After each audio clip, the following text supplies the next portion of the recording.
I see we have 79 members joining. Thank you, everyone. More. Wow. Welcome. Wow, I'm really excited. There's a lot of people. I know.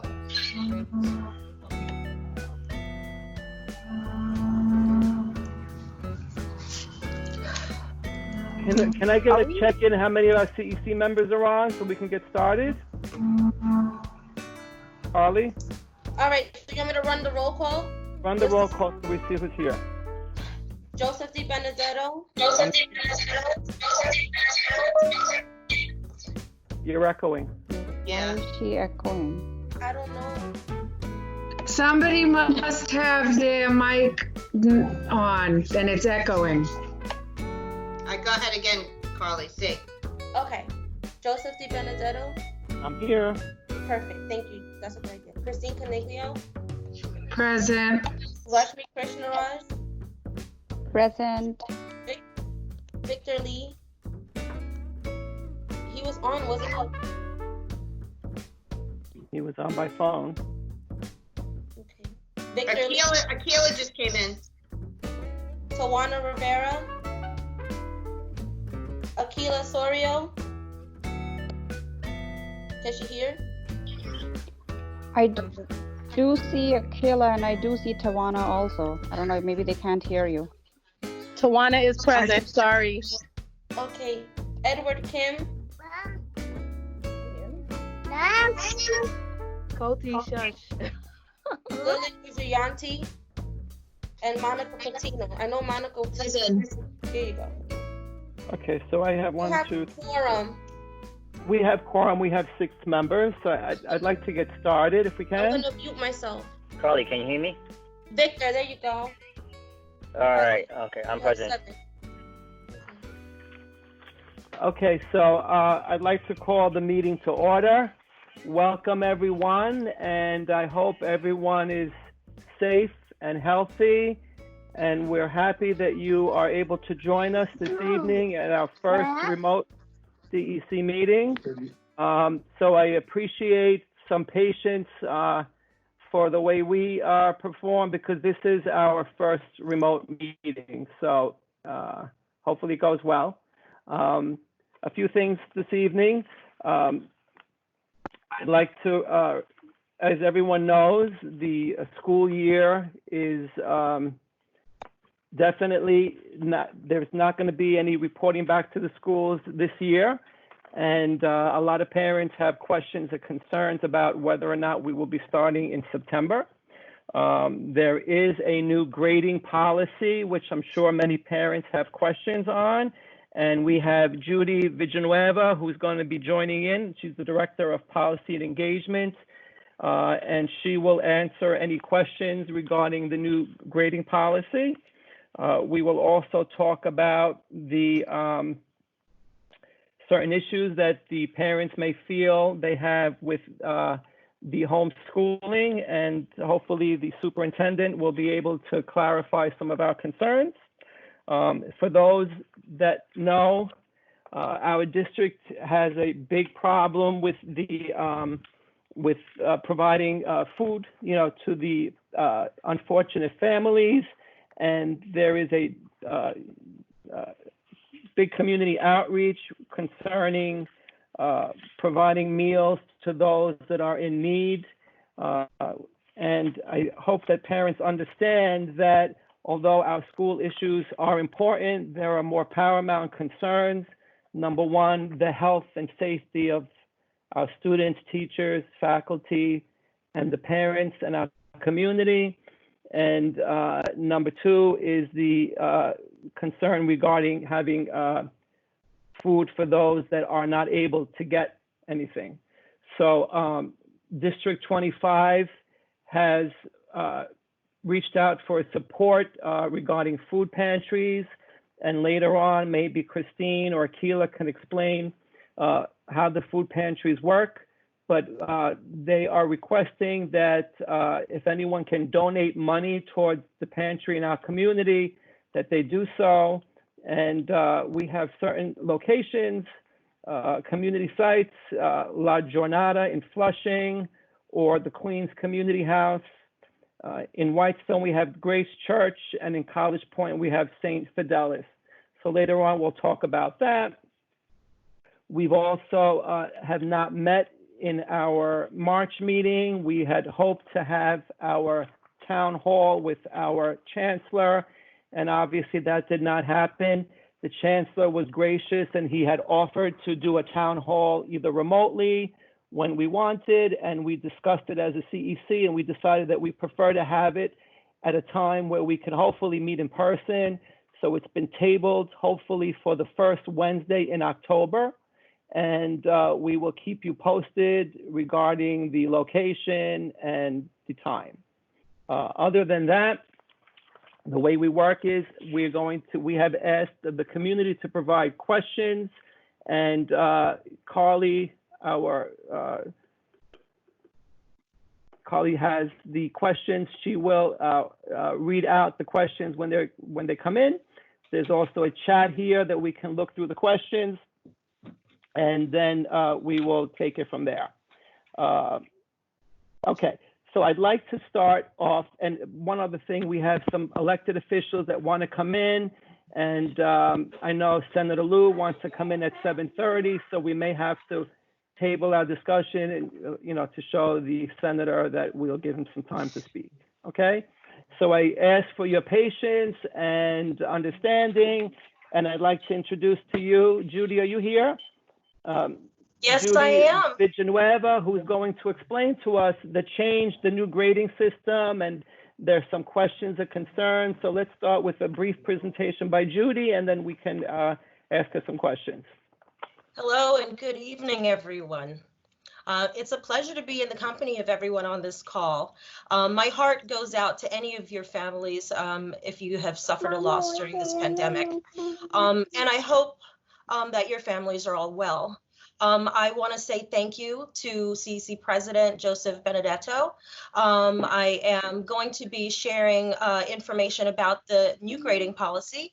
Many of you have heard about it already, but I want to begin by saying that, and repeating what the Chancellor has said on many occasions, which is that the grading policy and any work that we're doing since the pandemic is done for the purpose and with the mind frame that it will not be held against any child in a negative way in regards to their grades. So I want to start that out as the primary premise and thinking behind all of the work that we've been doing. So let me get into generally just expressing what the policy was, and then we can get into questions. So the grading policy, of course, went into effect on April 27th. That's when it was officially announced. And it's divided into three categories, primarily. The one is for K to 5. Schools must award students in grades K to 5 final grades of either meets standards, MT, or needs improvement. Schools must award students in grades 6 to 8 final grades of only meet standards, needs improvement, and course in progress.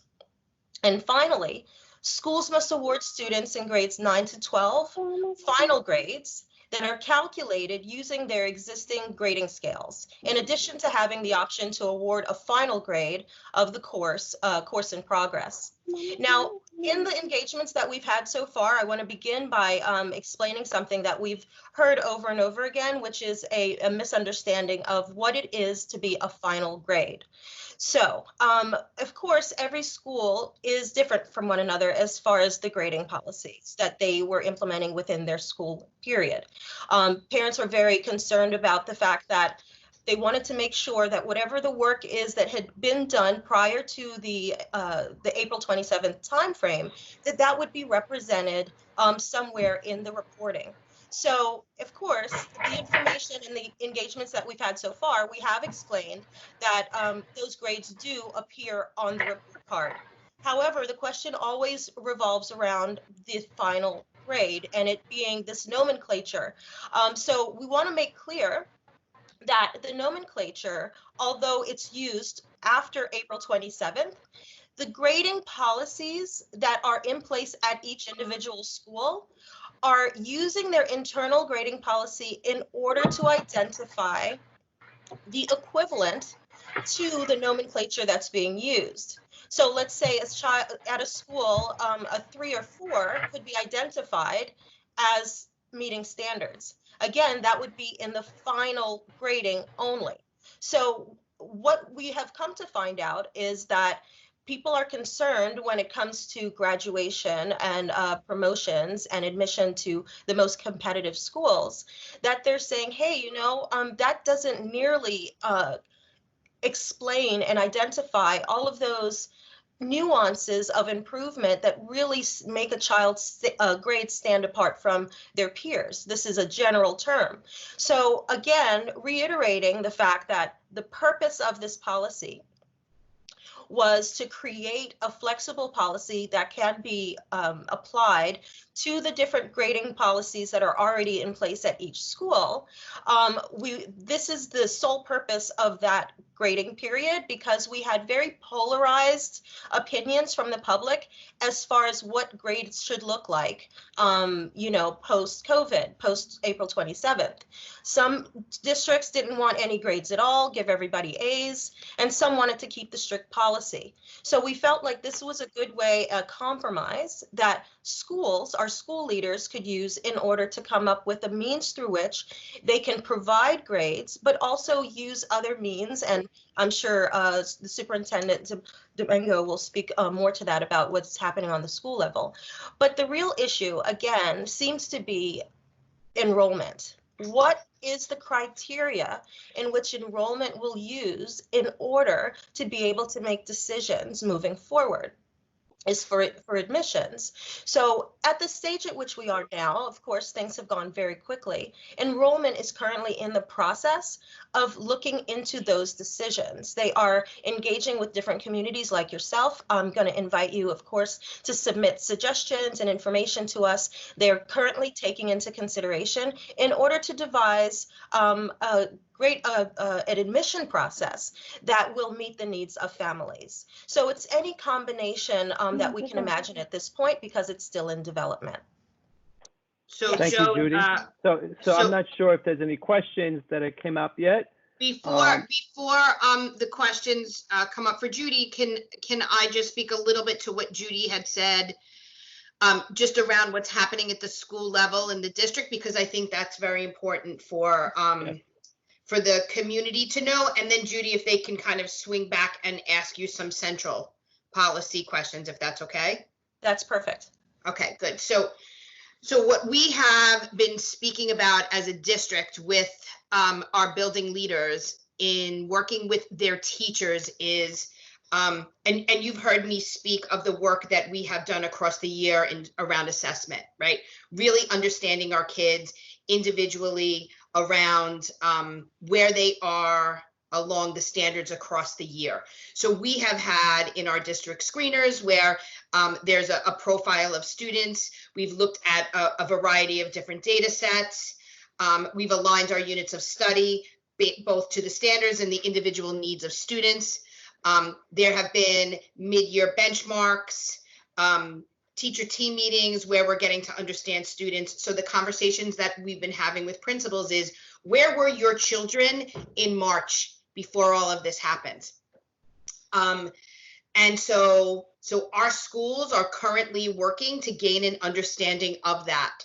The next layer is really understanding the school's grading process, and it's part of the policy, but there are some schools in the district that have 3 quarters and a final grade. There are some schools in the district that have 3 quarters and the third is final. There are some schools in the district that have 4 quarters and the fourth is final, and some schools in the district where they have 4 quarters and then a final grade. One of the things that is really important that we've been saying to schools is that parents need to understand that. They also need to understand where their children were along meeting the standards in March. And then there's the conversation about what's happening during this learning time, how well we know our students, what instruction looks like across our schools, and what are we assessing during that time and making that clear. So schools are in the process right now of organizing communication systems across the district to families around what that means. And that should be done within the next 2 weeks, where those communications will be happening. And it is also being layered in to parent-teacher conferences. So any student who received a promotion and doubt letter, the school will connect with you around where the child is right now, and together with the parent, work to discuss next steps. The important thing to know is what Judy is speaking of, the grading policy, is going to apply to the final grade of whatever school's grading process is. Correct, Judy? Absolutely. Yeah, and I think that's really important for parents to understand that. So students' work and our measurement of them and their progress made and the amazing things that they did before this terrible crisis is there, and it is present and it is recognized. But we also do know that this is something that is important for us to talk about, that this last part of the school year is a shift in a lot of things for our students. And we want to make sure that we are recognizing each individual child's need and this idea of holding harmless and clearly understanding where a child is. So if a child is still in need of improvement, we want to make sure two things. A discussion around promotion and doubt will happen between the school and the family, but it will also be a flag for the beginning of next year to make sure that that child gets the interventions that they need to catch up, to be where they need to be in order to continue to progress alongside the standards. So I think it's really important that we understand this as a community, and it is equally important that parents are part of that conversation at the school level. So there's two different things. There's schools simultaneously unpacking and communicating what their grading processes look like, and then aligning that to the final citywide policy of grading. Did I make that, was that confusing? Yes, it sounds great. I just want to add to what Superintendent Demongo is saying, and this is the perfect example of how policy and implementation work. What we do is we come up with a framework because all of our communities are so unique, and each of our superintendents, principals, teachers, nobody knows their students and their family communities better, and they really have been doing this work the whole time. So the policy had to be one which allowed them to be flexible enough to adopt it to their existing processes. Considering the strain under which all of our educators were when the crisis occurred, transitioning in 72 hours to online learning, it wouldn't have been fair to our education community that are holding down the fort as far as with their schools and their students to have asked them to use a new grading policy, to introduce something that they weren't familiar with, the whole learning curve and the complications that come with that. We rely on and respect, as well as know that those school leaders are capable of making those decisions. And she's given you a lot of examples of how unique every school is and how they do vary as far as these determinations and how they're made. So it's a unique explanation and relationship that we have with our school community in regards to that, because we may have central leaders, but we have leaders at 1,800 schools around the city as well, that also have a major role to play in this process. Okay, I just wanted to add a comment. So I attended an ECC meeting with the different Community Education Council presidents with the Chancellor last Saturday, and he did, I actually presented a question regarding the grading to the Chancellor, stressing the importance of parent involvement and parent concerns. Yes. And it appears that in our district, along with my communications with District 30 and District 24, the parents and the students of those high achievers are extremely anxious and concerned about the grading system. And the Chancellor took that into consideration, but the decision was made anyway that the grades will be the way they are. I do want to comment, though, that I have been communicating with the president of CEC District 30 and 24, and they are proposing resolutions on changes on the grading system. Again, these parents are concerned about the middle school admissions, 7th grade, and the high school admissions. But I get both sides of the story, but interesting to see where that will play. I just want to clarify a point that you're making, because oftentimes in these dialogues, there seems to be, they're conflating our grading policy with our enrollment policy. So when I get to the core of what the real issue is that parents are concerned about is the fact that they just don't know, based on the practices prior to April 27th, what are the criteria specifically that are going to be used in order for admission decisions to be made. That's really what their concern is. They're thinking, hey, under the previous policy where, the transcript provided, not only test scores, grades, attendance, under those preconceptions, they're saying, well, what else could we possibly use in enrollment to be able to make a distinction and identify these students for those competitive admission processes? But what has happened to us, this crisis, this pandemic, it has never happened in, this is the worst thing that we've ever experienced, at least I've ever experienced in my life. And I think I share that with a lot of people. The thing is that it can't possibly be the same. We know for a fact that information isn't available. We know that there aren't, GPAs of the nomenclature isn't going to be calculated into the GPA. So where we need patience and trust and understanding, as well as collaboration and recommendations, is what are the ways, based on what we have, that we can recommend to the enrollment office to consider in the new policy that they're working on, that's going to allow them to identify what the criteria will be now.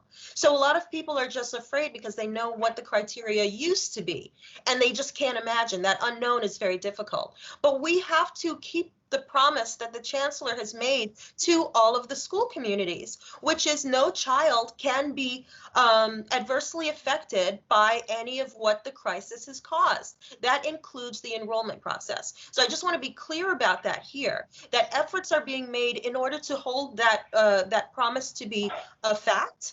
And they're looking at all the ways in which they can still make a decision that demonstrates that level of effort based on the information that they're collecting from the schools. And again, we know that the schools are working on making sure that information is provided that will give the certain level of guidance. So in other words, they'll be looking differently at criteria. We just need to give them a little more time to do it. I know they're hard at work every day, weekends included, working on that as we speak. So we're looking to get information, more guidance from them in the next few weeks. Okay, thank you. One more comment. So yes, this is something that we've never come across. And at the ECC meeting, it was stressed by the chancellor's office that it's hopefully a temporary thing. We have to understand that there are certain students that don't have the resources that we have. Some of them may have sick parents. Some of them don't have the remote learning activities. So the point he was making is nobody should be penalized. No child should be penalized on his gradings or promotion based on this pandemic, because the children didn't cause the pandemic. So it really should not penalize anyone. The question we have is what's on the other end for the overachievers, right? But I understand your position, and I understand the position of the grades, and hopefully that will be taken into consideration. Shall we move on to our questions? Not hopefully, it absolutely is being taken into consideration. Okay. And I hope that the parents understand that. So, Carly, are you there to read questions for Judy? I know Senator Liu just came in. I just wanted to give Judy the opportunity to answer a couple questions before I give the floor to Senator Liu. I'll read the questions if there's any. Hi, Christine. Hi, Joe. I'll read the questions if there's any. Okay. Or if any CEC member has a question. There's two parents here that have a lot of comments.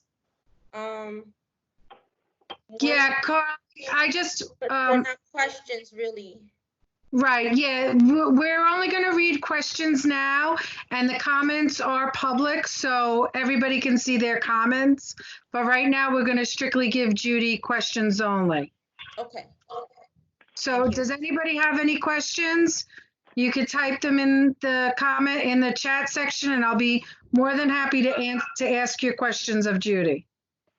So I had a question that we had submitted a questionnaire to the public, and we got a parent that had agreed for me to ask this question from IS-25, and I believe Judy already answered it, but I'll just ask the question once again. How will high school admissions work for current 7th graders since there is no state test this year and the class grades will be pass-fail for this academic year? Okay, so first of all, it isn't pass-fail. So I just want to be clear in regards to the grading policy. So let me just make sure I make that explicit. So grades between 6 to 8 have final grades of only meet standard or needs improvement. There are no failing grades. Okay, so I just want to be clear about that. The other question is about the criteria again of what is going to be used to make admissions decisions for students currently in 7th grade to get into 8th grade. So I want to make sure that everybody comes away from this meeting understanding that the crisis will not be a cause of any child not being able to fully participate in any of the pre-existing processes for admissions or promotion.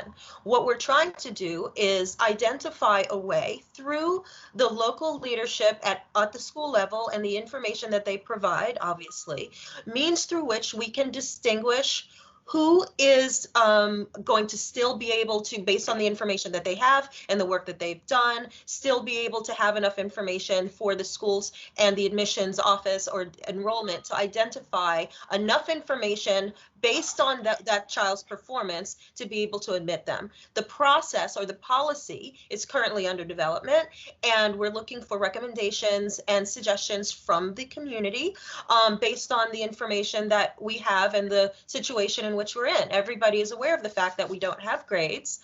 We don't, as far as from these exams, we don't have admission as far as attendance. There are things that we do not have, but there is information that we had prior to April 27th that can, in fact, be used and is under consideration to be used for the purpose of identifying admission criteria. Okay, so just what we're doing at this point, this is the engagement point. This is where we're trying to get recommendations, work with the public, work with families to identify what are the best ideas so that we can consider all of them and then come up with a policy where everybody's voice is represented. So Judy, just to clarify, because I think there's a lot of comments in the side chat about this. You're saying that currently there's engagement about the policies, not the current grading policy for the end of this year, but what it will look like in terms of enrollment for next year, right? Because the comments here are saying things are unclear, like G&T programming or, you know, for specialized high schools or any kind of other types of programs. So that is currently being absolutely. Okay. Let me back up a little bit. So, I mean, just to inform people of what this process looks like, when a policy is up for development, there's something that triggers it, right? And then it allows us to create policy, procedures and processes that we can follow in order to be able to deal with the circumstances or the change that has occurred. The change that occurred was the crisis, right? And so initially, what happens is you find yourself in a situation where you have to make change. And so the ideal situation is that when this change is required, you reach out to the community, you say, hey, this is what we're facing. These are the things that we have to decide upon. What are your opinions? That's what our engagement looks like. Usually people come with concerns, and those concerns give us ideas. We get a better understanding of what the real issues are, and we take those into account. Finally, a determination has to be made. And then once a determination is made, then it triggers other policy. So enrollment policy could not have been engaged upon until a grading policy was finalized. So now we're in a stage of, okay, now the grading policy is final. Now another set of decisions need to be made. Now based on these grades being available, now from those grades and from that information, what are we going to use as criteria for enrollment? So we're at that stage of the game right now, in the very initial conversations around what should that policy look like, what are the considerations, what are people experiencing, what are their concerns, what recommendations that they have. We have advocate groups that are extremely knowledgeable about education that we tap into as well as, you know, parents like myself and like many of you who also have ideas. Obviously, we're in this system as well. So we're hoping that in conversations like this in the next few weeks, that this is where we get recommendations and we get feedback that can inform the current policy under development around all of the enrollment questions that are coming up. We don't have answers yet. So now, Judy, because I'm just responding to some of the comments. So okay. as parents in a public forum such as this, or how would that opportunity be for their feedback? What would that look like? Similar to a PEP? What would that look like? Have they defined that? I mean, we've received feedback in a number of ways. I mean, I've gotten surveys, I've gotten reports. I can find out from FACE. I don't know if anybody from FACE is on the call that might be able to speak to this, but there are different ways for us to collect. I am on. This is Diana. I am on the call. You. Can you answer that question? How can we collect people's feedback? Yeah, absolutely. So, you know, the good thing about CEC meetings is that CECs are subject to the open meetings law. So parents participate in those meetings, and this is a perfect platform for making their suggestions to us and to the CEC. Usually in situations like this, CECs discuss among themselves, and they pass resolutions offering DOE suggestions and explaining their position and also the reasoning behind the positions that they express. And then we have a formal process to consider and engage in a dialogue with that CEC. I mean, the CEC passed many resolutions in the past. So this is a perfect opportunity. Now, in addition to the opinions that parents express to the CEC during those meetings, the CEC has opportunities to engage locally with schools through the SLTs. The state law defines actually their connection with the school. You know, through the school leadership team. And again, we need to remember that principals and PTA presidents are amongst the members that form SLTs. So our suggestion is for the SLTs to have those conversations, which will inform then each CEC member, because just so everyone is aware, every member of the CEC acts as a liaison to a number of schools in the district. So after each member of the CEC participates in conversations with the SLT, they bring back that feedback to the council, where in an open meeting, those opinions are discussed. And again, this is another channel that feeds into the position that the CEC expresses through a resolution. Thank you so much, Deanna. Yep. And you guys have a very strong liaison from FACE. Deanna is amazing, and she does provide me with notes at the end of these meetings. So what I'm going to do, because that's the process in which we're in, I forward that to the enrollment office, to that team for their consideration. So anything that I receive from FACE, I will definitely be passing along.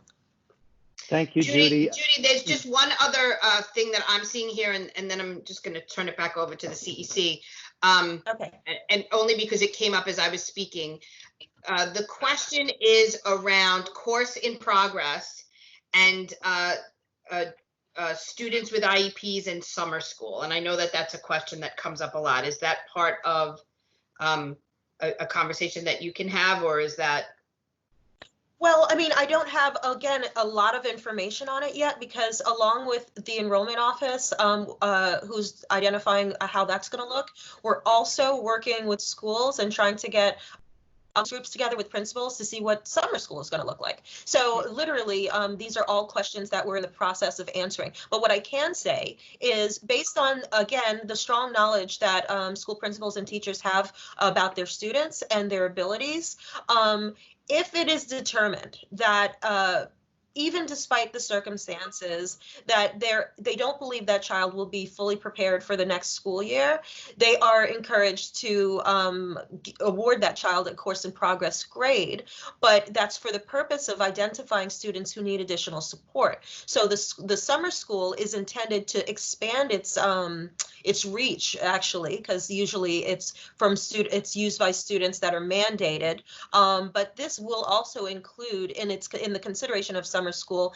kids that, again, just couldn't get devices, or were experiencing challenges with family issues, or whatever number of things that were happening, but we want to make sure that those students are successful. So that means the teachers are going to say, hey, you know what, maybe there's a project assignment they can do that will be the equivalent of being able to make sure that this child has mastered what they need to in order for us to be confident that they'll be successful in the next school year. All of these things are being considered, and NX is more of an indicator that child needs additional support. Right. It's not an indicator of failing. Right, and I echo what Judy was saying, is that conversations that we've had at the district level is that chancellor's regulations around looking at where students are across the year have not gone away, what you determine readiness for the next grade level. So those are happening in our district as we speak, and that understanding. So it's not necessarily, even if you get a needs improvement, that you would be held over, but it is a conversation that's going to be happening at the school level and then in communication with parents. So thank you, Judy. I just want to add really quickly about IEPs. Students with 12 months of services on their IEPs will be receiving support. And that they're working on that right now. That's one of the things that they're working on, what that support's going to look like. Sorry, I just needed to add that. Thank you. Thank you, Judy. Thank you, Diana. Thank you, Superintendent Domingo. So we are going to take the questions that were not answered by Judy, and perhaps we can send them to you at another time, just for purposes of moving this meeting forward. So I'd like to thank you for your time. And I know Senator Liu has been waiting. So if we don't mind, I'd like Senator Liu to take the floor. Are you here, Senator? Thank you for the opportunity. It was a pleasure. Thank you, Judy. Thank you. Is that the incomparable Joe DiBenedetto? Yes, it is. Is that the Senator John Liu? Thank you for joining. How are you? Thanks for having me. I know that it's a busy agenda, as it always is for CEC 25, and I am always heartened to see the level of participation by parents and other people who care about our schools in the CEC 25 meetings. I thank you, Joe, and the other members. Always great to hear from Danielle, our superintendent extraordinaire. Thank you, Senator. Good to see you. Good to see. I can't see anybody, so I see you. You guys can see me. I hope I see you. But we see you.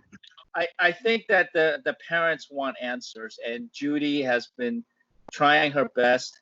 I can offer to the parents that I'm in touch with Chancellor Carranza and other folks at the DOE, given my role as the chairperson of the State Senate's Committee on New York City Education.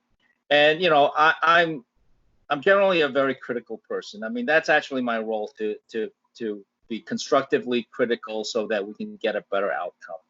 And I know that there are lots of questions about what's happening with the grades, what the grades will actually be used for, what if the grades aren't there, where there are processes such as admissions that require grades. And one of the things that I've gotten from the Department of Education is that they know that there are these questions. Once they announce one thing, there's going to be a whole set of questions that follow. So do they try to have all the answers ready before they announce certain policies, or should they let people know as quickly as possible once a policy is set? So that's exactly what's happened with the grading policy. That they know what they're going to do with the grades. So better let people know about it sooner rather than later, even if they don't have all the answers to what they know are going to be the ensuing questions. And that's part of the engagement also that Judy talked about. Now, the grading policy, I think, people have different concerns about that. In District 20, the DOE has been emphasizing this, and you can hear it in Judy's responses, that no student will be hurt by this pandemic crisis we've been going through. There won't be failing classes because of factors beyond their own control. That's fine. But in District 25, a lot of the parents are concerned about, well, what about my child and the students that have been able to perform well under remote learning and who already did perform well previous to remote learning. So those are questions that are going to be answered, I expect, in short order. Again, I am expecting a policy decision, or at least a draft, because the final policy may not be acceptable. So at least a draft of what, for example, the admissions to screen schools will look like. There have been lots of comments about, well, it doesn't have to be the entire year or the final grade being the only thing that gets factored into admissions processes or screen processes. There's 2 marking periods were completed before the schools went to remote learning. So what happens to those grades?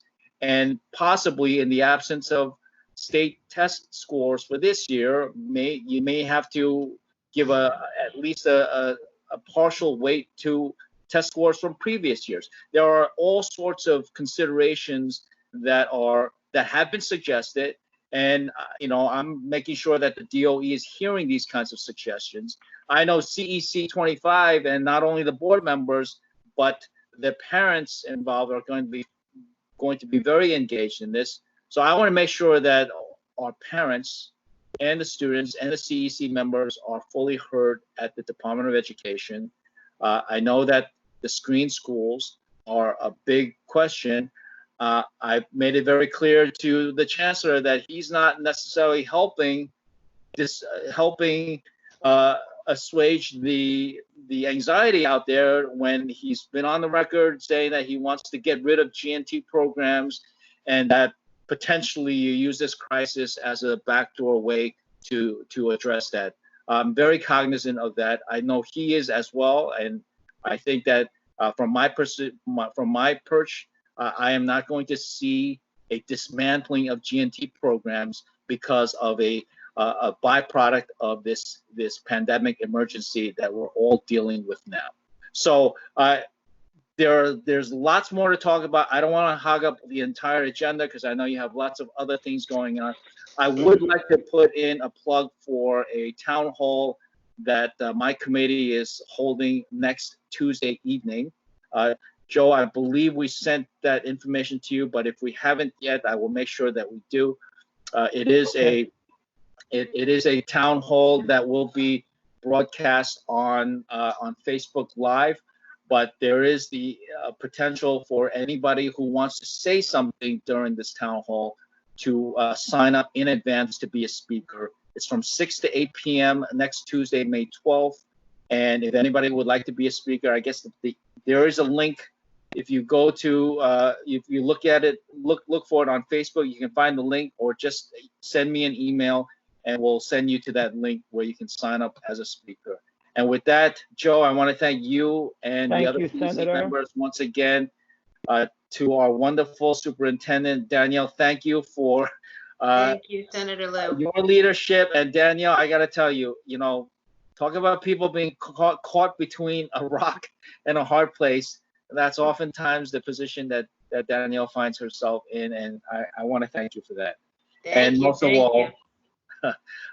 thank you to all the parents. And I am also reading the comments that are being put into the chat, so I will continue to look at that as well.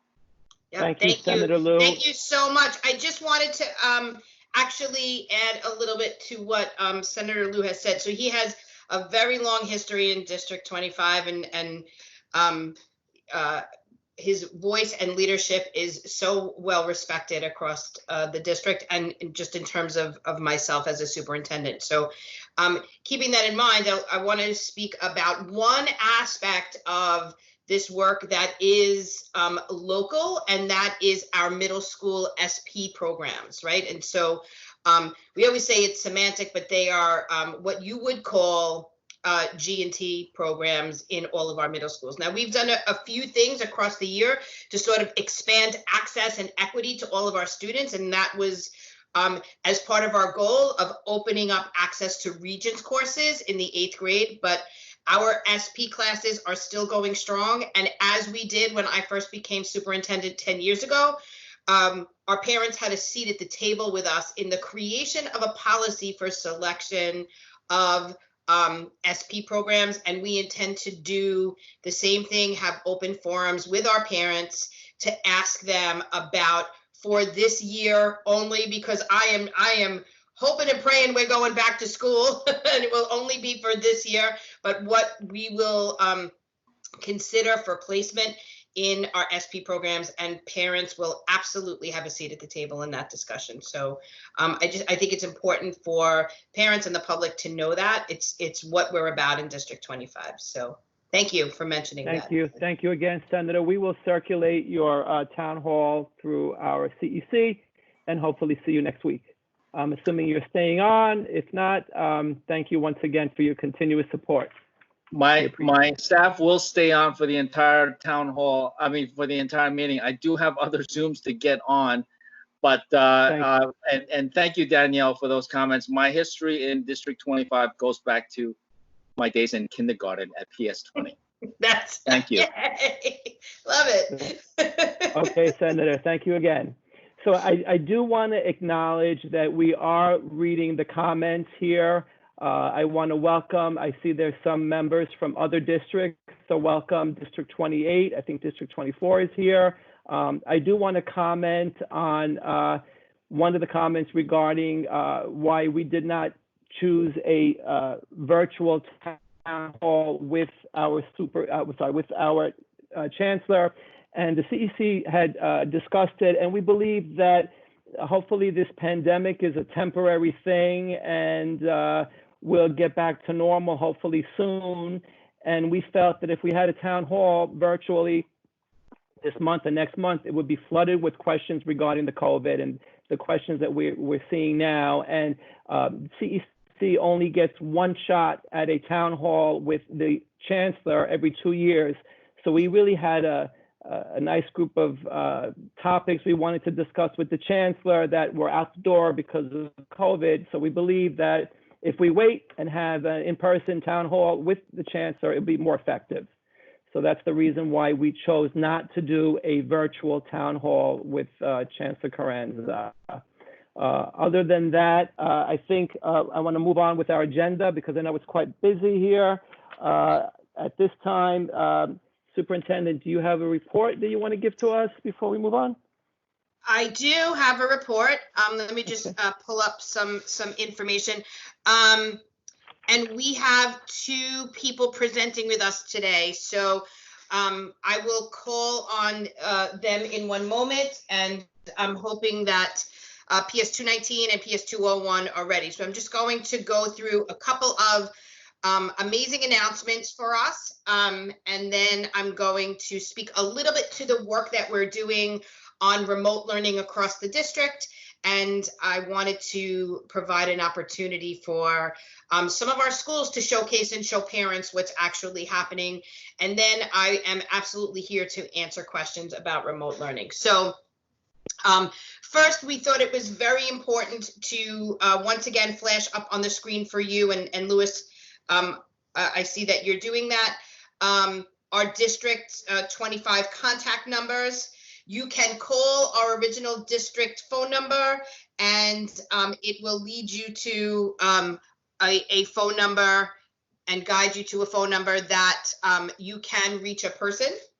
Or actually, that's the new phone number, 347-850-3048. And you can request to speak to someone in English, Spanish, or Chinese. So we just want to make sure that you have access to that. We do meet daily as a team, and we make sure that we address all parent issues. You can also email or contact us on the web in the slides that is listed there. I also wanted to talk about our 2 district regional enrichment centers, and those are our centers across the district that are supporting our essential workers. We have 2 centers. One is at PS 24, and the other is at the pre-K center in College Point. So they are both well attended. We have an amazing staff, and we just want to show our support for all of those people that are out every day during this crisis, to make sure that that their children know that they are safe and loved and cared for. So our enrichment centers are up and running and doing really well. Additionally, we have 11 free meal locations for New Yorkers. They are listed below on the screen. I do want to thank Victor and Tawana for surfacing some of the issues that we were having with meals. And I just want to say to the CEC, because of you, we had opened an additional site. We made the request for Central, and we, within the past 2 weeks, we opened Flushing. So that is an additional school in the downtown, highly populated Flushing region, where we're able to offer additional meals. So I want to say thank you to you guys for surfacing that, and we continue to accept feedback from the city, from our community around the needs for additional food feeding sites. So please let us know if you come across that. So kindergarten offers and waitlists. So families with children born in 2015 can now view and accept your child's kindergarten offer on My Schools. A printed copy of this offer has also been mailed to your home address. And the letter includes your child's kindergarten offer, information about any programs where your child has been waitlisted, and what to do next or how to accept your offer. You can also get your child's offer, learn about waitlists, and accept or decline offers by calling 718-935-2009 or emailing esenrollment@schools.nyc.gov. Pre-registration is starting, and you will hear from the schools that you are accepted to. They will communicate with you the pre-registration process and the point person for pre-registration.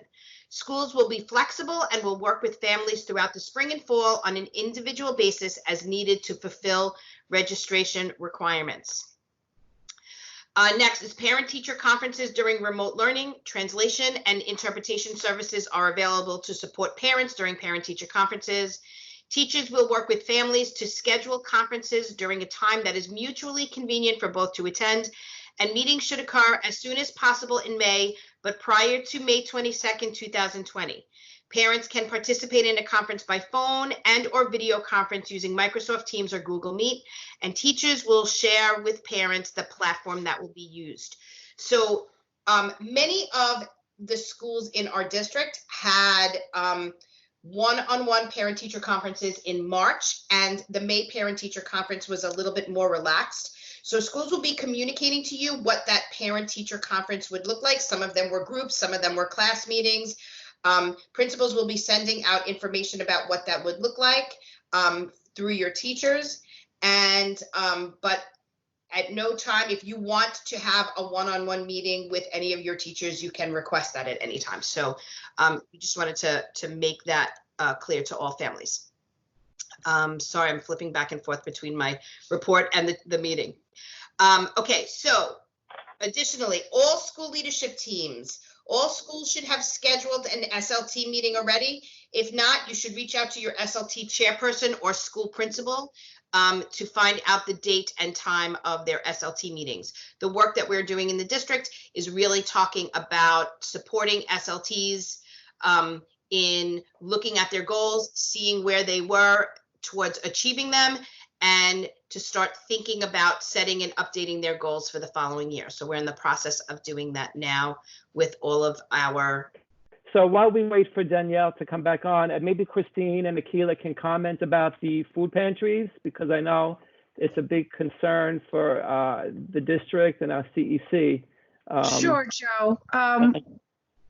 President's Council reached well, we had gotten a lot of comments and concerns from community members. So President's Council, which is all the PTA presidents within District 25, the board members of President's Council got together and we had a virtual meeting and we discussed with the superintendent, the district's office, about how we could help with getting help to the food pantries in our community.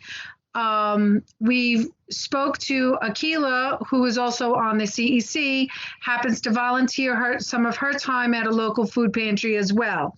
So with the information that Akila gave us and the information that the rest of the board members got together, we created a flyer with local food pantries that will accept monetary donations, either online or you by mailing a check to the food pantries, and then they will go out and get the food and whatever is required.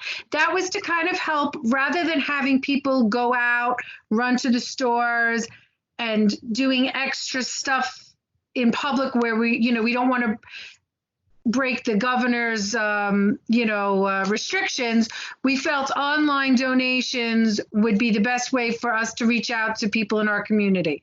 We found out that a lot of the food pantries were turning away families because they were running out of food. Some of the food pantries are feeding 4,000 meals a day. The schools are feeding, some of them are feeding 4,000 meals a day.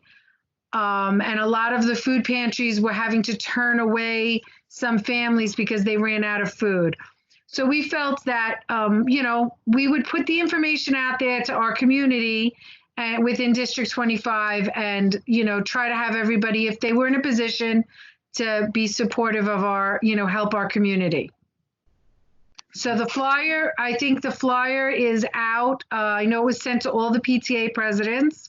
I believe it was posted on the CEC's web Facebook page, and I'm not sure if the district put it on theirs, but if not, it will be following, I'm sure. Okay, I'm back.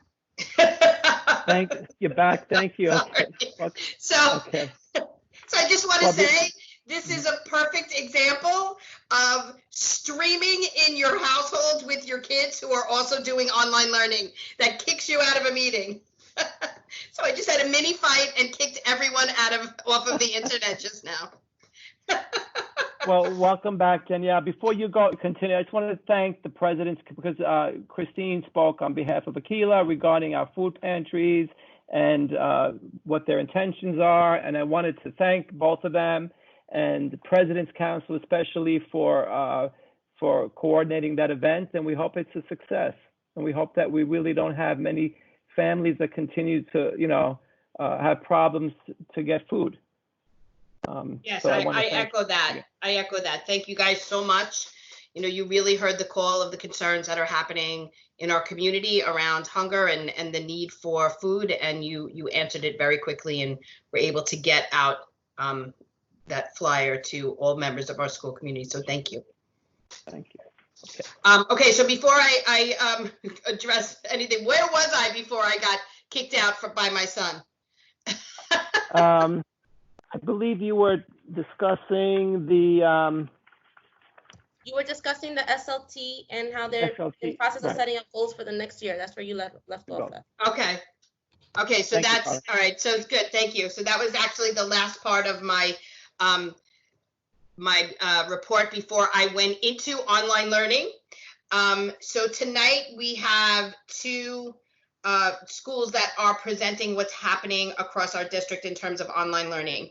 I want to thank them for highlighting the work that they're doing, but I also want to say, and what I had said before I got kicked off, is I speak around this work as both an educator and a parent, right? And so a lot of the policies and conversations that we're having as leaders really focuses on looking things through a parent perspective. It's the same thing with teachers. I have to say that our principals, assistant principals, school staff, teachers have done a tremendous job in making sure that we are providing the best virtual online learning experience for our students. It is far from perfect, but understand in 6 weeks, we have all built virtual schools and virtual classrooms. And I'm really proud of the work that we are doing. So I will say to everyone that we are consistently supporting our teachers in this work. We hold weekly professional learning around ways to constantly improve. As we wait for Superintendent Domingo to come back on, hopefully soon, I do want to comment, and I appreciate that she's offered to present these next two, presenters regarding virtual meetings, because we have a lot of concerns in our district. I've heard from various parents about the remote learning process. Some parents are concerned that we don't have enough live classrooms, and I understand from the UFT there's a position that the teachers have about those live classrooms. So at least we can get a look through the next two presenters of how the remote learning process goes. I know it's a continuously evolving thing, and there are parents that are concerned, and I personally have been speaking to the superintendent about some of the parents' concerns. So let's see what they have to show us, and I'd like to hear your concerns as parents as well. So I also want to acknowledge that it is not an easy thing. We're going through this pandemic. Parents may or may not be working. We are all frustrated. We're all, stuck in the house together, and it's a very challenging situation right now. So I understand everyone's frustrations and concerns, and I think it'll work out. Yes. So I do want to, as I said, if I freeze again, I'm going to cry. I do want to provide an opportunity for our presenters to present tonight. So there is Mr. Fred Wright. Fred, are you here? I am. And Marlon, Assistant Principal Marlon Valone from 219. Yes, good evening, everyone. Good evening. So are you guys ready for your presentation? Yes, we are. Okay. Welcome. So Marlon is going to share her screen. So first of all, thank you for this honor. It's a little nerve-wracking to be presenting in front of everyone in the CEC. So thank you, and we're really proud of what's going on in our school and our district, of course. So thank you, and here we go. Here we go. All right. Good evening, everyone. Like Superintendent Domingo said, I'm Marlon Millon, Assistant Principal at PSMS 219, and that was Mr. Wright, our school principal. So we are going to be co-teaching and co-presenting for the next few minutes. Fred is going to be in the chat. If you have any questions as we go, he will monitor the chat and answer any of the questions that you may have. And I will take the next possibly 5 minutes. I promise not to go too long. I know it's getting late in the evening, to take you through a few of our slides. So I will share my screen, and if there are any difficulties, please let me know what you see or don't see. Okay, does everyone see a blue screen? Yes, yes. Okay, thank you.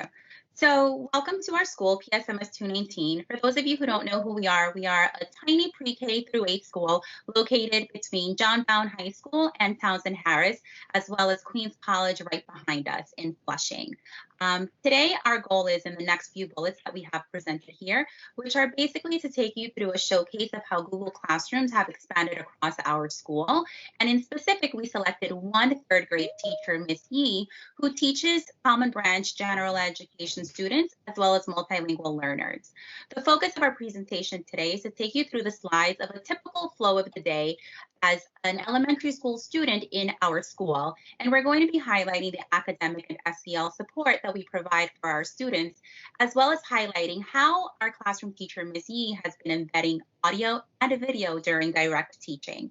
We're going to take you through a couple of the tabs in her Google Classroom, the Stream and the Classroom tab, to be able to showcase some of those things that I just mentioned, as well as highlight how she's meeting students' one-to-one needs, as well as small group needs during conferences.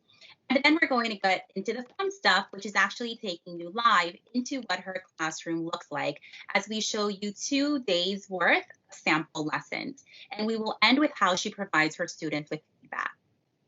So this is a tour of Ms. Yee's classroom. When we log on to her classroom, class 301, we are able to scroll down and see all of the service providers and all of the members of our staff who are co-teachers, as well as the homeroom classroom teacher.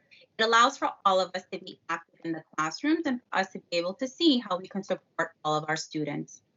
Once we click into the classwork tab of her Google Classroom, we're able to monitor student attendance and engagement on a daily basis, as well as move into, when they say their attendance, how they're engaging and how they're feeling for the day, so that our support team can monitor them on the spot. As we scroll down, we are able to see how our students sign up for conferences. She does not assign them, they sign up. And across the week, she is able to have students sign up in groups or one-to-one sessions. We have our announcements, such as Spirit Week, which we have not stopped, and our students take pictures with their families and send them to our digital yearbook, as well as our talent show and things of that sort. And then here we come to her classrooms, whereas you can see how she has organized her daily lessons in one tab instead of multiple clicks for each of our children. We're going to now go into a sample lesson, which occurred last week on April 28th. All of her lessons follow a similar pattern on Google Slides. Like I mentioned, she's a 3rd grade teacher, which basically means that she's with the children from 8:10 to 2:30, other than the specials and or lunch. Therefore, in order to provide our students with the engagement that they were used to, Ms. Yee has presented our students with different ways to keep normal still going on from home. We are very big with social emotional learning in our school, as well as our district. So thank you to Superintendent DeMango for supporting us all as a district across the past few years in this endeavor. And every single day, our students take a survey where they respond, how are you, across the 3 languages, and they submit it. All administrators and all support team receive a response for every student. And if they mark no, we check in to see why do they need to talk to someone today, or do they not need to talk to someone today? Like we mentioned, we have our celebrations, and this was Pajama Day, some pictures of our students as they sent it in. And then she takes them through a typical flow of the day, like when they were in the classroom. Students have options of selecting specific writing prompts that they would like. She has music playing for them in the background, and this is just a warm-up for the day, optional. Instead of having students get lost with the multiple ways of embedding or handing in different assignments, which is very challenging for some families, each child is provided with a copy of these Google Slides, which becomes their notebook, and students begin to type directly into their journal. And now we get into an example of how our units of study have not been left behind in the school building at PSMS 219. Our teachers left the school building with the understanding that they were going to continue to provide our students with the rigorous instruction that we've been accustomed to. They understood that we were not going to assign assignments just for the sake of keeping our kids busy. They continued with the supports that our students were accustomed to. So here, every time that there is an icon, Ms. Yee is providing instructions for the children with her voice as to what the theme or the assignment for the day is. And as you can see here, this is about central message, and it's in the genre of nonfiction, which our students are accustomed to using this progression during reading in the social issues unit of study. Afterwards, she presents our students with the specific anchor charts that they have been accustomed to seeing in the classroom. And and then recaps for the kids from previous lessons, some of the social issues that they've been noticing so far. Therefore, as you can see, all of her slides are a continuation of prior teaching. Of course, we weren't fortunate enough to send our students home with physical books, but we do have access to Epic, and all of our students are encouraged to go read on Epic.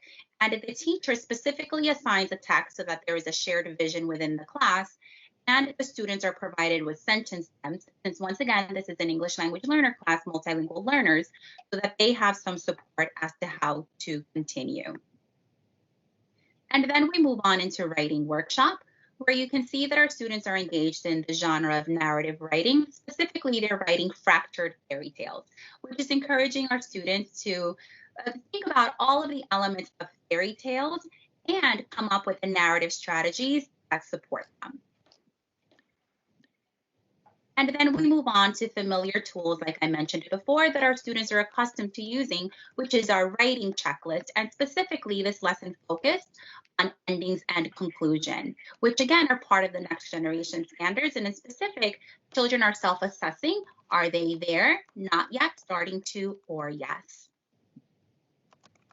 And when I mentioned before that one of the highlights of this particular teacher is that she embeds YouTube videos into her slides, which once again provides students with the audio as well as visual support.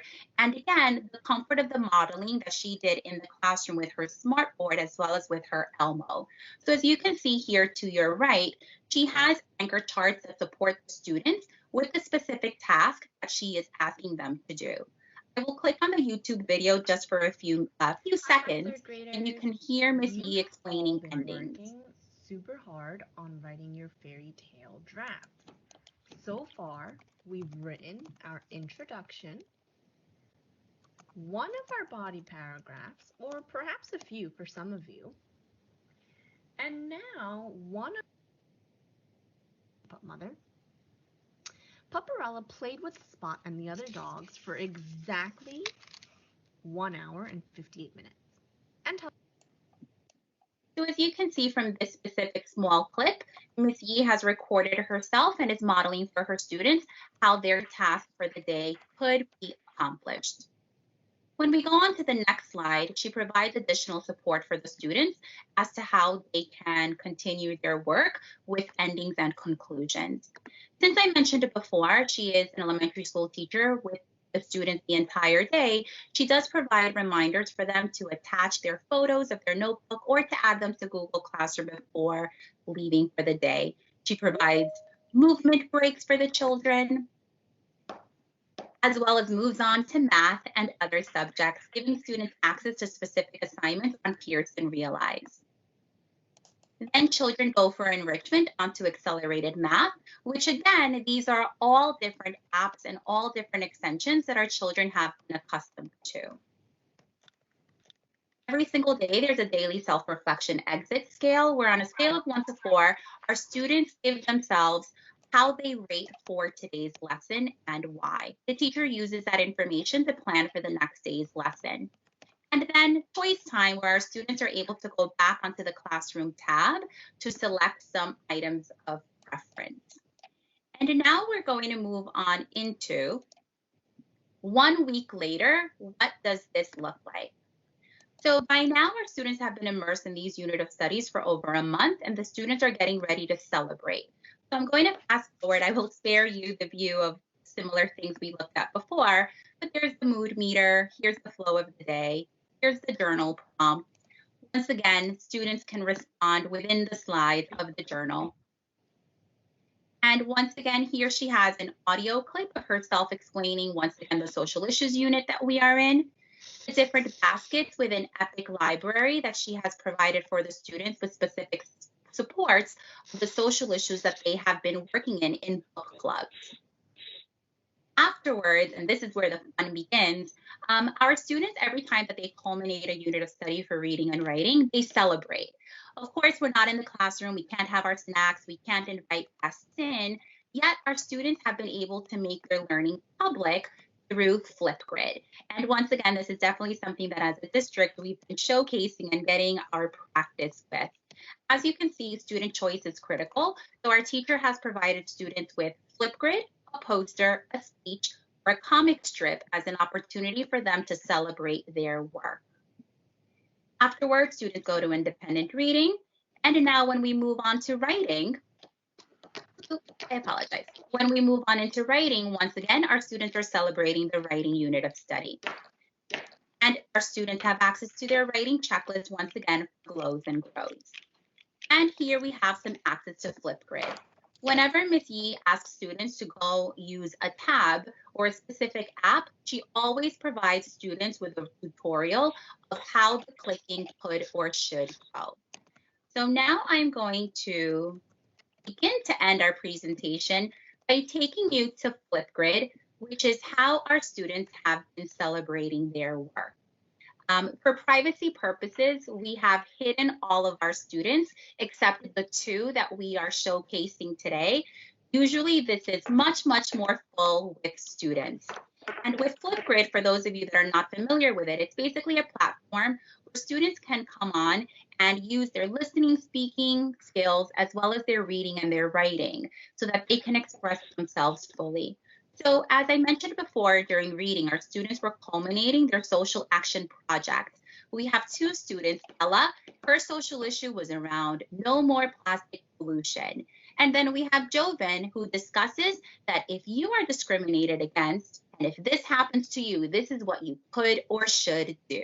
So I will just show you literally just a couple of seconds for time's sake of how our students have now had the power of sharing with a purposeful audience their learning. Go. Hey, unicorn, what's up? Nothing to do, nothing to do. Okay, wait, let me just do something. Oh my god. Yes, got it off me. Let's just stick that soda can. Oh my gosh. Oh my gosh. You just littered. Oh my gosh, we were gonna be so in trouble. Oh no. Oh, we put it in the garbage can. Did you see that soon that please do not litter? Solution as always too. And let's save the ocean. Help clean up. And we'll save the ocean together. Teamwork makes the dream work. That was a little skit that Ella presented about no pollution, and her toys were helping her prove the point. And we'll watch a couple of seconds of Joven, who talks about discrimination. Hello, were you ever at school and someone said that you couldn't play with them just because you're younger? That there is called discrimination. If that ever happens to you, here is 2 tips. Number 1, you can always tell people around you.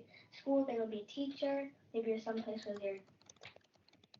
So basically, Joven is telling us that if you get discriminated, these are 2 different tips that you can try for support. And to culminate our writing unit of study, our students, as I mentioned before, were writing in the land of narrative, specifically fractured fairy tales, and now it's time to publish. Therefore, here we go for remote learning and how we are publicly sharing. All of these little bubbles on the side show their classmates who are using glow and grow statements to provide some feedback for their friends. Once upon a time, Bunny Ella was at home in her bed. I'm so tired, Bunny Ella yawned. Then she was walking by her sister's room, and she found a poster that says, "Competition for the best skateboard alley." Bunny Ella thought. Audio is a little low, but one of our students, Ella, was reading aloud her fractured fairy tale piece, once again embedding all of the land of narrative genre techniques that she had been exposed to. And Joven similarly. Today I'll be reading my story. So the name of my story is, what do you call it? Is Ella Bird and the Florida Beach Ball. So let's begin.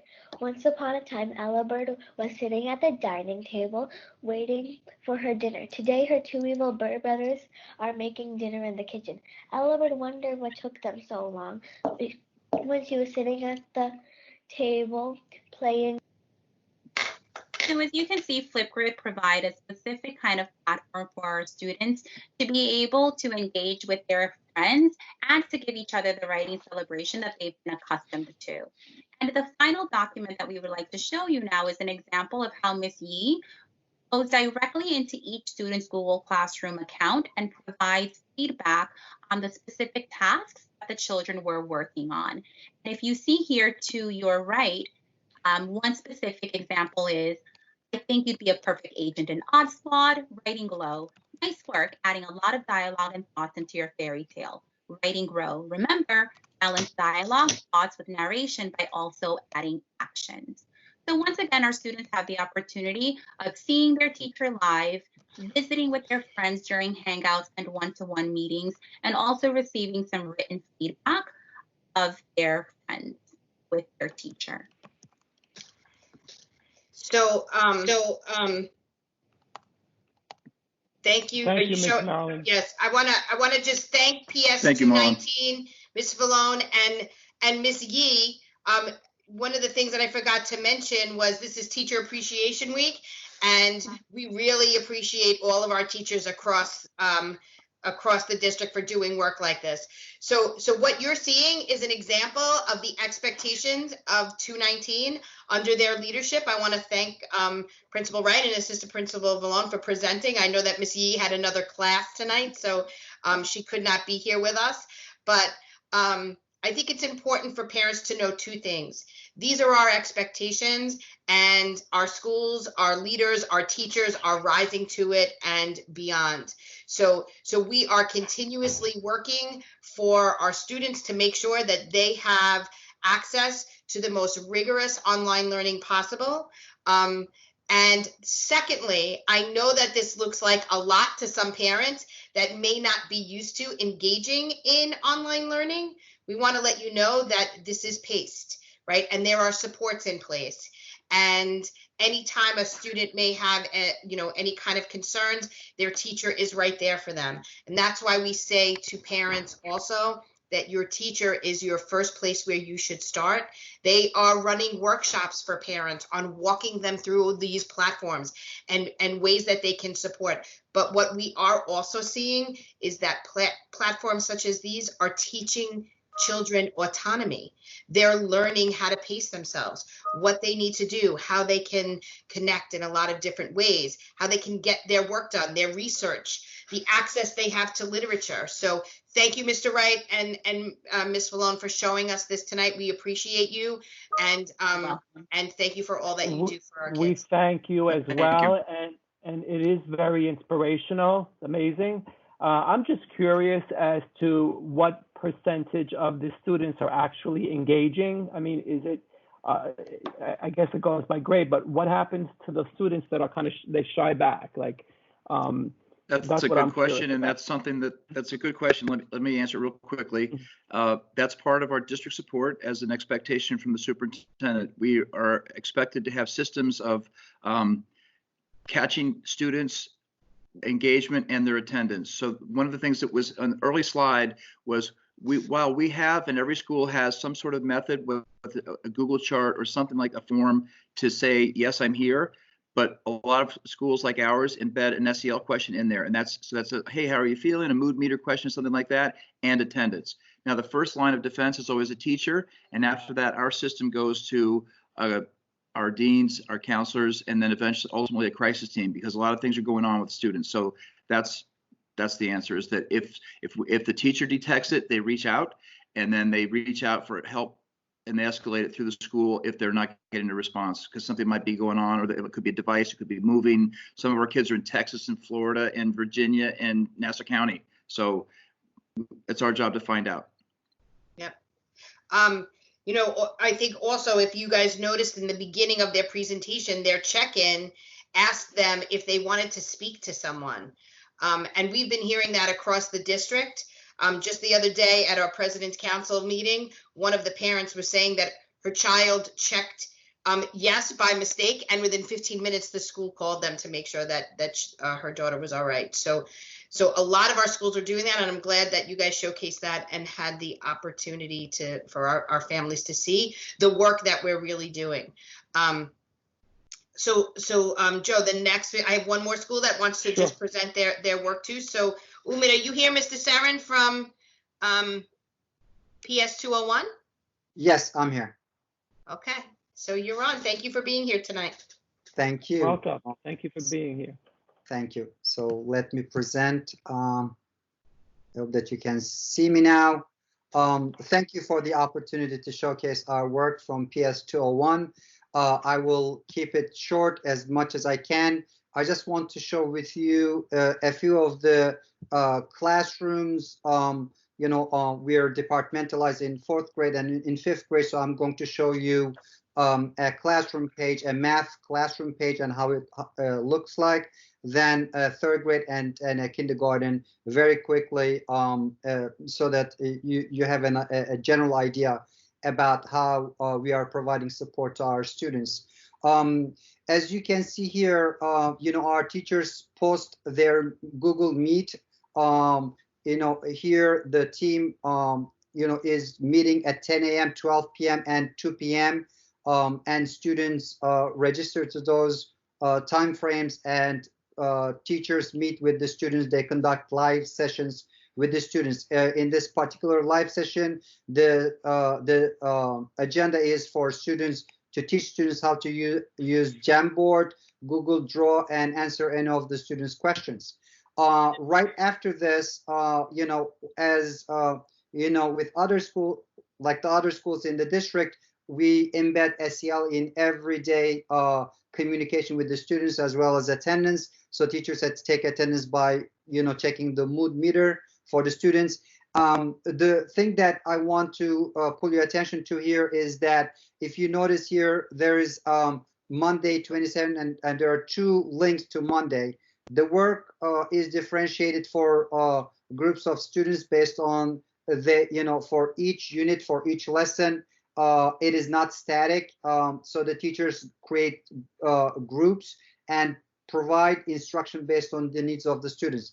For example, if when you click on this, you will see detailed, a very detailed description of the work for the week, for the day, and for the week, and then it gives students step-by-step instructions around what they will do for the day. In every lesson, you will see that the teacher is, teaching, modeling for the students. Division time. Now remember, division is all about taking your dividend and dividing it by your divisor.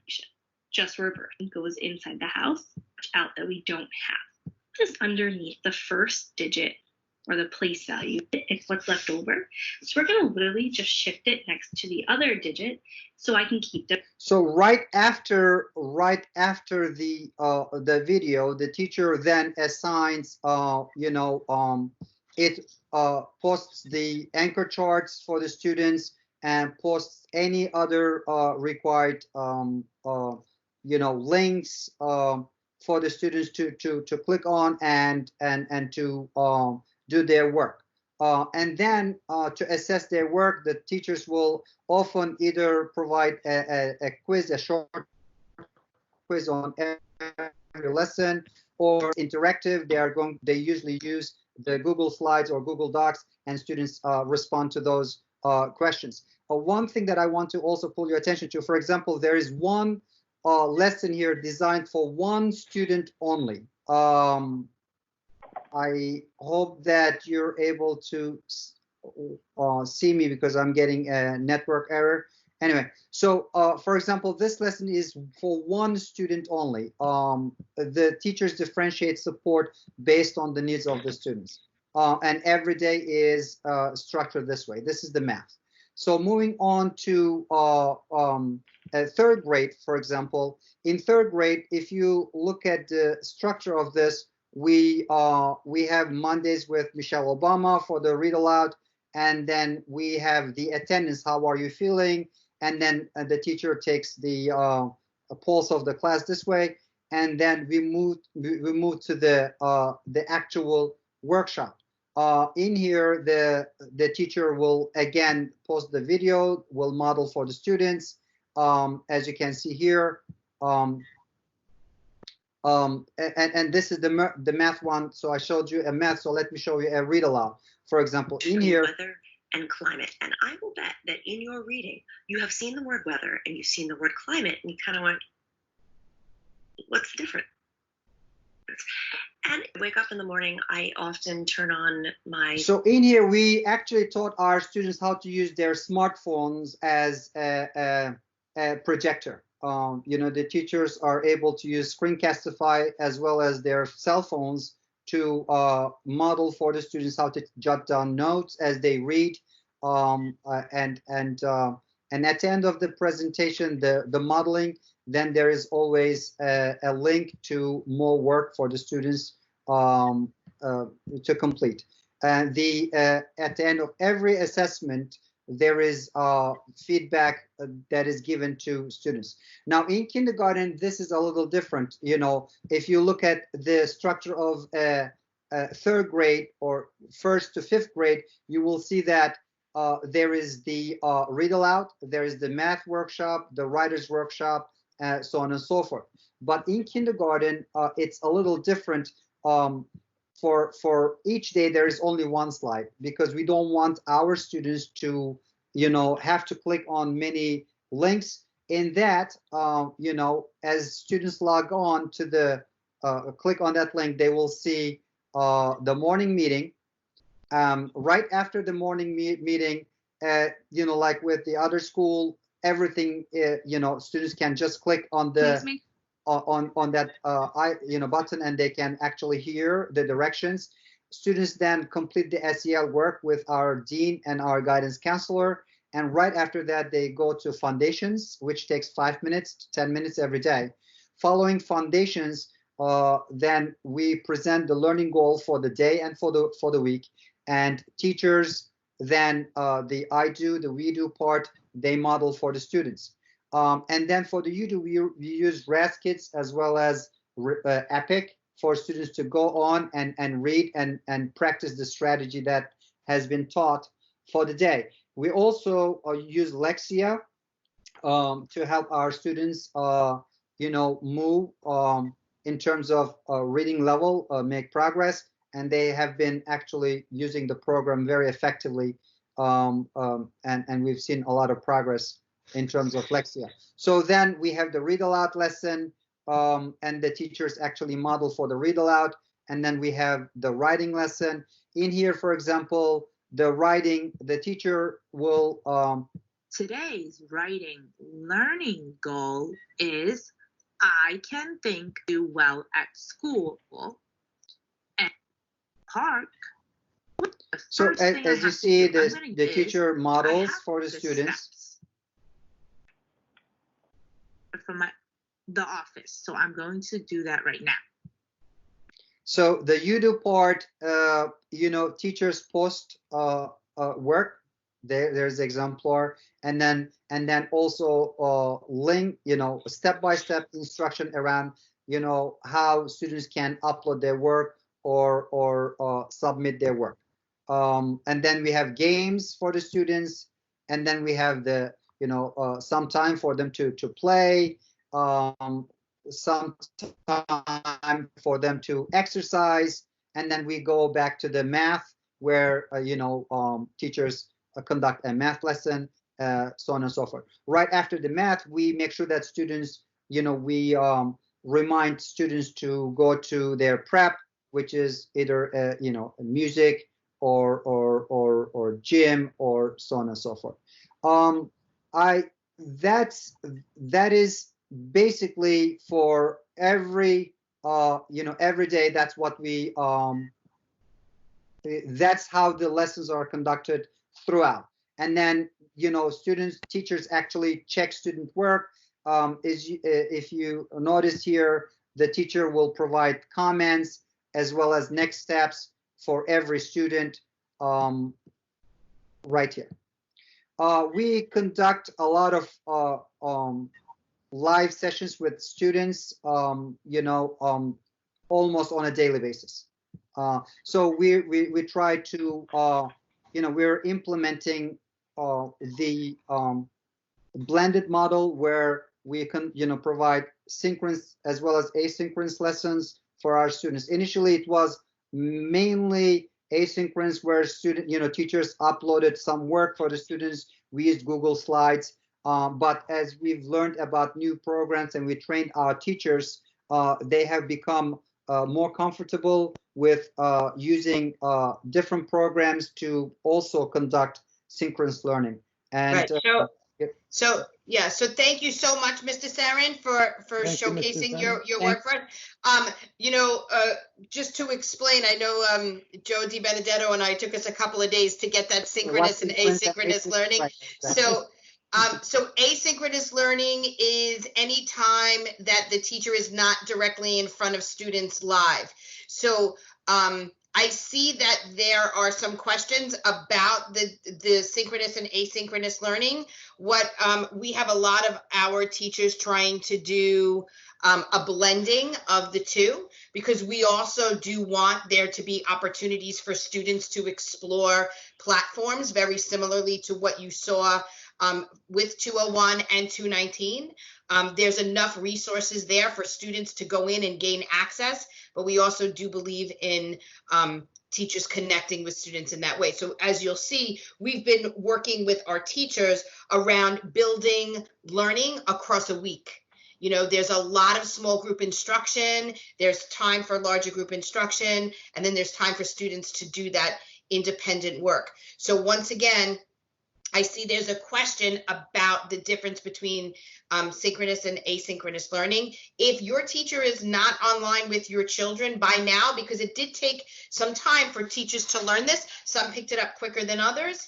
But if that is a concern for you, you should absolutely email the teacher, the principal, and if you cannot get in touch with them and they do not respond to you, you can email the district or call the district, which we had left, and we will engage in conversations with the school for you. So, but I think we are headed in the right direction, and I wanted parents to see tonight in the community to see the work, the tremendous amount of work that we're doing to support your students during this time. So thank you to both of our schools for presenting tonight. Also very inspiring, Mr. Umid, and 201, kudos to you. Good job. Thank you very much. Thanks again. So that was pretty good. I mean, it's important that the parents understand how the lessons are being presented, and I find it very inspiring. I hope other parents do as well. I do see there are some questions. I know Superintendent and I discussed the difference, and I understand both sides of the asynchronatic, or I can't even pronounce it, synchronatic learning. Synchronous and asynchronous. But you know, it's a little bit on each, and we understand the positions on both sides. I know the UFT holds a position regarding the I'm not even going to say it, the synchronous learning. Synchronous learning, you know, but I think parents need to understand, or the UFT needs to understand the parents' concerns as well. So there's also a question here, Joe, that I would like to answer. Yes, I know that the chancellor had made an announcement that they were going back to Zoom meetings because they were in talks with Zoom to make sure that that platform was secure. That is another, that is an extreme concern of mine. I want to tell you that we've had conversations at the district level. Most of our schools are on Google Classroom, which has something called Google Meets, where they are engaging in the synchronous face-to-face learning with their staff. We do know that Zoom had other options, but so if we're speaking around Zoom, that is a way to link up to meetings like we're having today. But the asynchronous learning is happening in Google Classroom. What's really important to me, because I had such a difficult time with my own children, is that schools weren't on so many different classrooms. But Zoom is a meeting platform. If you are having a difficult time going across platforms, please reach out to your schools and just let them know your concerns. And for the most part,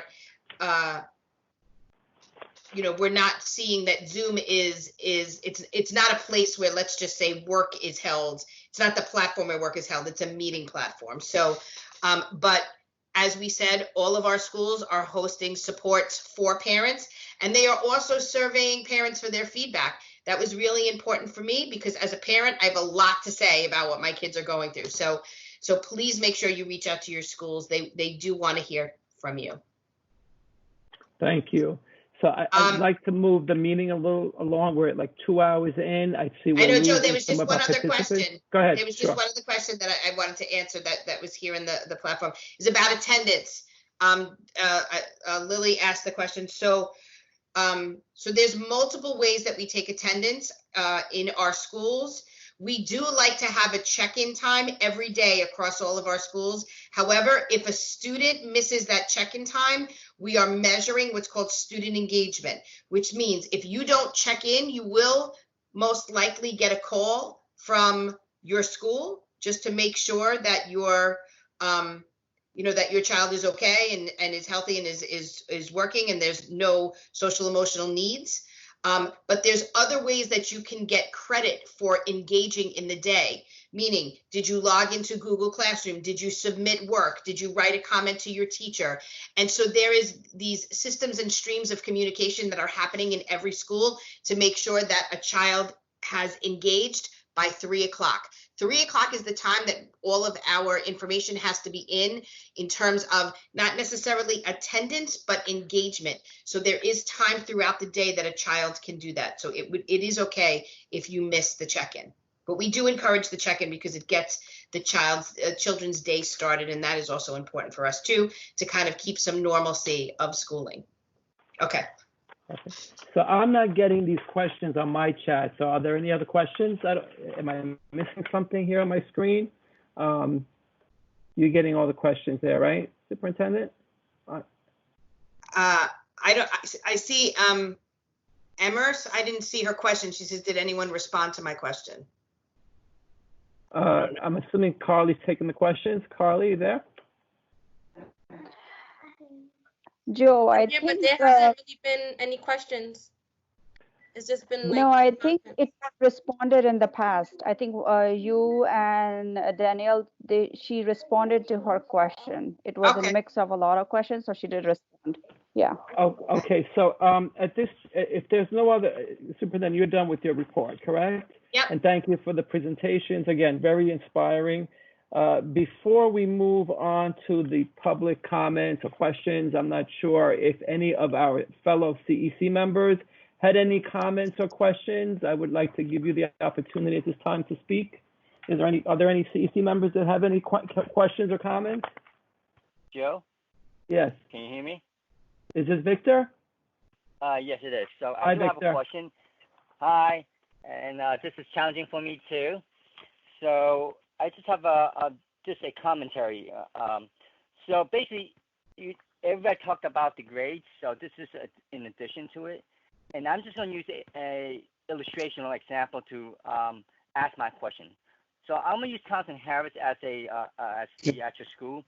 So Townsend Harris, they are looking at the 7th grade of school grade. So if your students in 7th grade now, they're going to be looking at your school grade. So my question is, we know that we are going to take into consideration of the grades before the actual remote learning. So let's say the student before the taking remote learning got an average of 90, okay? Now, during the remote learning, that student actually performed very well. That scored a 96 during the remote learning. So my question is, will the 96 be factored into the 90 with the 90, or we are just going to look at the 90 and not worry about the 96 average? Because keep in mind that a lot of the parents and if the kids are working very hard right now, they have shown improvement, but will the improvement be reflected in the school grade? That's my question. So I think that was a question that was brought up before with Lucy, in that they have not released that yet. So they are in the process of putting all of that together. And as soon as we hear it at our level, we'll make sure to share it. Okay, great. Thank you. Question. I have a question. And I have no sound. Not sure if you can hear me. Can you hear me? Yep. Who's that? Akila? You hear me? Yeah. You hear me? Yeah, I hear you. Children that special services at home, where the parents have to do more of the one-on-one training with them. How does that go with the grading? I didn't. You echoed at the last part. What did you say, Les? How is the grading? Like, how does it go with the grading process? With children who get services at home, but the parents have to do the services, like speech and things like that, because everything is done remotely on the computer. So, so once again, when we were looking at the virtual classroom and online learning, those are conversations that are happening between teachers and families around where a student is around that work. So it is not your typical regular classroom assessment work, because there's a lot of different factors that are being taken into consideration, and yours is one where they were getting services, let's say in a classroom setting or in a school setting, and now they're getting it at home. So when we talk about parent engagement, one of the things that we say is this work has really opened up classrooms in a different way. I mean, it's not the same type of classroom, but teachers, and parents are working together, and you're seeing the content. So absolutely connect with your teacher around that. I never had this opportunity, and you know that I talk about this all the time. I am on the computer with my child's teacher every day. I'm asking questions. I'm letting them know when I'm stressed. I'm letting them know when it's too much. I'm letting them know that my child needs a break, and they're working together with me. Well, most of them, they're working together to make sure that my son has the experience that he needs in order to get through this, because that's really what it's about. I think it's important that we understand that we don't just stop learning.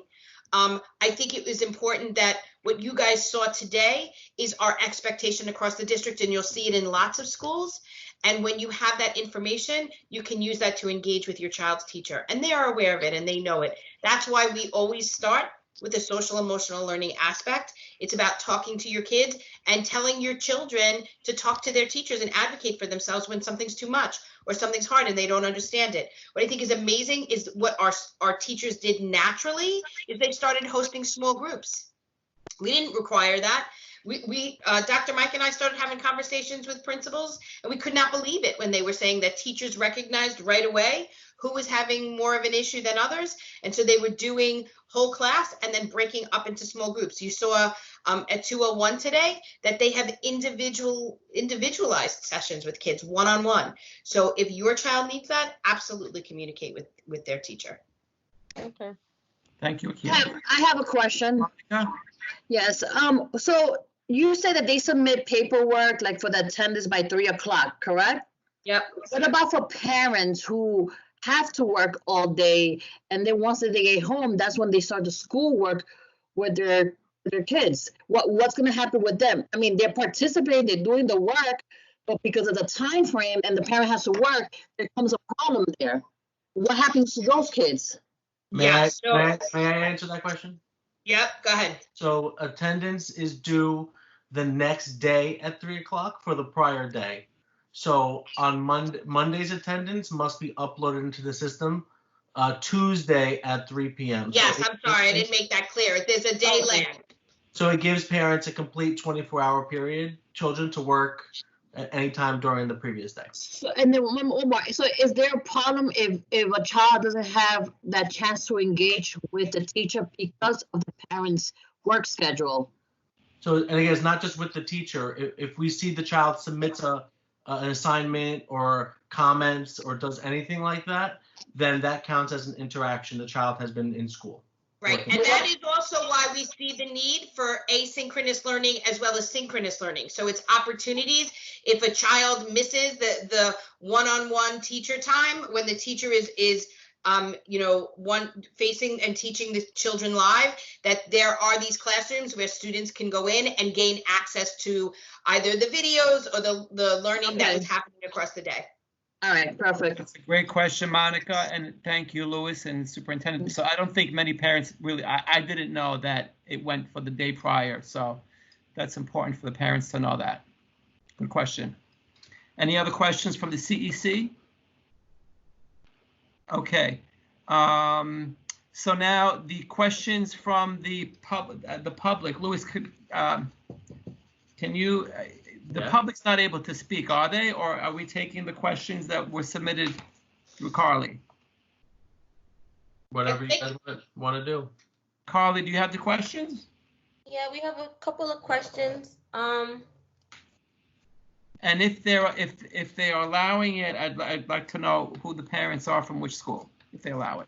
Well, the first one is not allowing it, okay? Okay. Or not saying it didn't check off. But he submitted the question again. Second to last. I highlighted in yellow for you. Yeah, I see it. Okay. Thanks, Louis. The first one, Joe says, "Hi, my daughter currently attends PS 209 in District 25. During this pandemic period, our daughter is doing remote learning with lessons provided by educational websites. However, there is no actual virtual face-to-face lessons taught by the teacher. We as parents bear the brunt of teaching these lessons on a day-to-day basis. As both of the parents are working full-time, it is extremely challenging to us to work at home and be a full-time teacher as well. We would really appreciate some virtual classroom where the teacher can teach over the web and the students can engage and participate. Thanks." That was her comment. Okay, so we will. Okay, so I think part of that question was answered before, right? Through our presentation, but I definitely want to hear the superintendent's comments on that. And it is a real concern amongst a lot of our parents, including myself, with the frustration and the challenge. But yeah, so I'm just getting Danielle right now. If she wants me to move ahead with the response, then I will. And okay, then, thanks, Dr. Mike. You want to move ahead with it? Are you going to respond? Yeah, I'm waiting just to hear if she's getting back in, and if not, then I will. Okay. Carly, do you want to read any other questions? Can I? Yeah, Okay. I think some of them are already answered in previous conversations. So just if you want to memorialize them. I'll just read them, and then if they was answered, we'll just move on. Right. How will high school admissions work for current 7th grade? I'm sorry, I'll start over. That's the right one. That's the right one? Okay. Yes. How will high school admissions work for current 7th graders since there is no state test this year and the class grades will be pass, fail for this academic year? I believe that was answered as well. I think earlier today in the beginning, they spoke about how those conversations are still happening and that the DOE will be accepting public comments and suggestions. But again, that's a great question, and we don't know what that policy will look like. They're still doing that. Judy answered it this morning. Yeah. Yes, you saw that. When will school reopen? I don't think we know that yet. I know, it's a sad question. Not this year, not this school year. So that's something that everyone looks at. We know it's not going to open up before June 30th, for a fact. They're questioning, there's rumors about how it's going to open up in September. But I think that's something that our mayor, first of all, our governor, then our mayor and the chancellor have to make a statement on. And I'm so Joe, just in response to the previous question, Danielle's having a little bit of a hard time getting in. So, one of the things that we do continue to do in the district is provide professional learning for our schools. To support that whole synchronous and asynchronous approach. And particularly in kindergarten and for our early childhood kids, there is a bit of a balance for our parents to wind up engaging a little bit in that respect because they're so young. There are going to be some technical things that our children may need them for. But yes, we are still working to create that balance between those live sessions and those that are not live. So we'll continue to work with our schools on supporting that moving forward. So that was a response to the first question from Ron about PS 209. Correct. That one that Danielle got frozen on. Correct. So, Carly, you want to read the one from PS 201, Yvonne? I think she has two questions. The one you just, thank you, Louis. Yep. My child was number 6 for the middle school. She didn't get accepted for. But as of last week, I checked now number 8. I need to know who is the direct person to speak with, since I was informed by the district office the enrollment center picked her school. And number 2, the final grade students in grades K through 8 are receiving our report cards. How unfair is that to the students? I think question 2 is more of a comment, opinion. Yes. Yeah. Dr. Mike, are you able to answer that question regarding the enrollment, the wait list on the middle school enrollment? Yeah, so. Wait, what's the question? I'm back, sorry. Okay, hello. I'll reread it. Okay. My child was number 6 for the middle school she didn't get accepted for. But as of last week, I checked, now number 8. Need to know who is the direct person to speak with, since I was informed by the district office the enrollment center picked her school. That the enrollment center picked her school? So I would need a little bit more information around that particular situation, but what I can say is how the wait lists work is if a zoned child, if you're not zoned for the school and you're on the wait list and a zoned child enters the wait list pool, they have priority. So if you are not zoned, it could bump someone down. But I would have to know the particular case itself. Like, is the child zoned for the school? Additionally, the enrollment didn't pick the school. The parent places the priorities, and it goes down from depending upon what they chose, right? So if they chose an application school first and they didn't make it in through the lottery, it goes down the list. So the parents choose the school, not enrollment. Enrollment goes from the choices. But that could be one of the reasons why you would go lower on a wait list, because you may not be zoned for the school, and a person entering the wait list is. Is there an appeals process, or there's no appeals process right now? There's no appeals process. That was something we talked about during this round at our middle school choice fair, where we said there is now wait lists instead of appeals. So parents need to understand that, right? Yeah. And I'm putting in the chat, I'm putting the link to the Family Welcome Center website, which is if parents have any questions about anything with enrollment, especially middle school matches and kindergarten offers, they should always contact the Family Welcome Center. And they have resources. Thank you. Thank you. Are there any other questions? Yeah. Okay. Do you want Esther to read the one in Spanish? I could read it. I can. Oh. You sure? English is my second language. My daughter is in the seventh grade, and she has difficulties with math because she hasn't been able to finish her assignments because she doesn't have the math book. In other words, she doesn't have the math book, and she's not able to do the assignments. And she says she's been writing to them and hasn't gotten any response. So she's now feeling like the daughter's falling behind in math. How can she help? All right, so she should contact the district office. She can email us if you sent her that from the slide at the beginning of the meeting, and we will reach out to the school on her behalf. There's one that says how to apply to honor class, but I'm not sure what grade or anything. It just asked that. We actually have everyone's contact information, Danielle. So the person that said that question from IS25, we can contact her tomorrow. Okay. Thank you. Yeah, how do I apply for an honors class? Do we know what school that person's from? PS24 and 237. Okay, we'll contact them tomorrow too.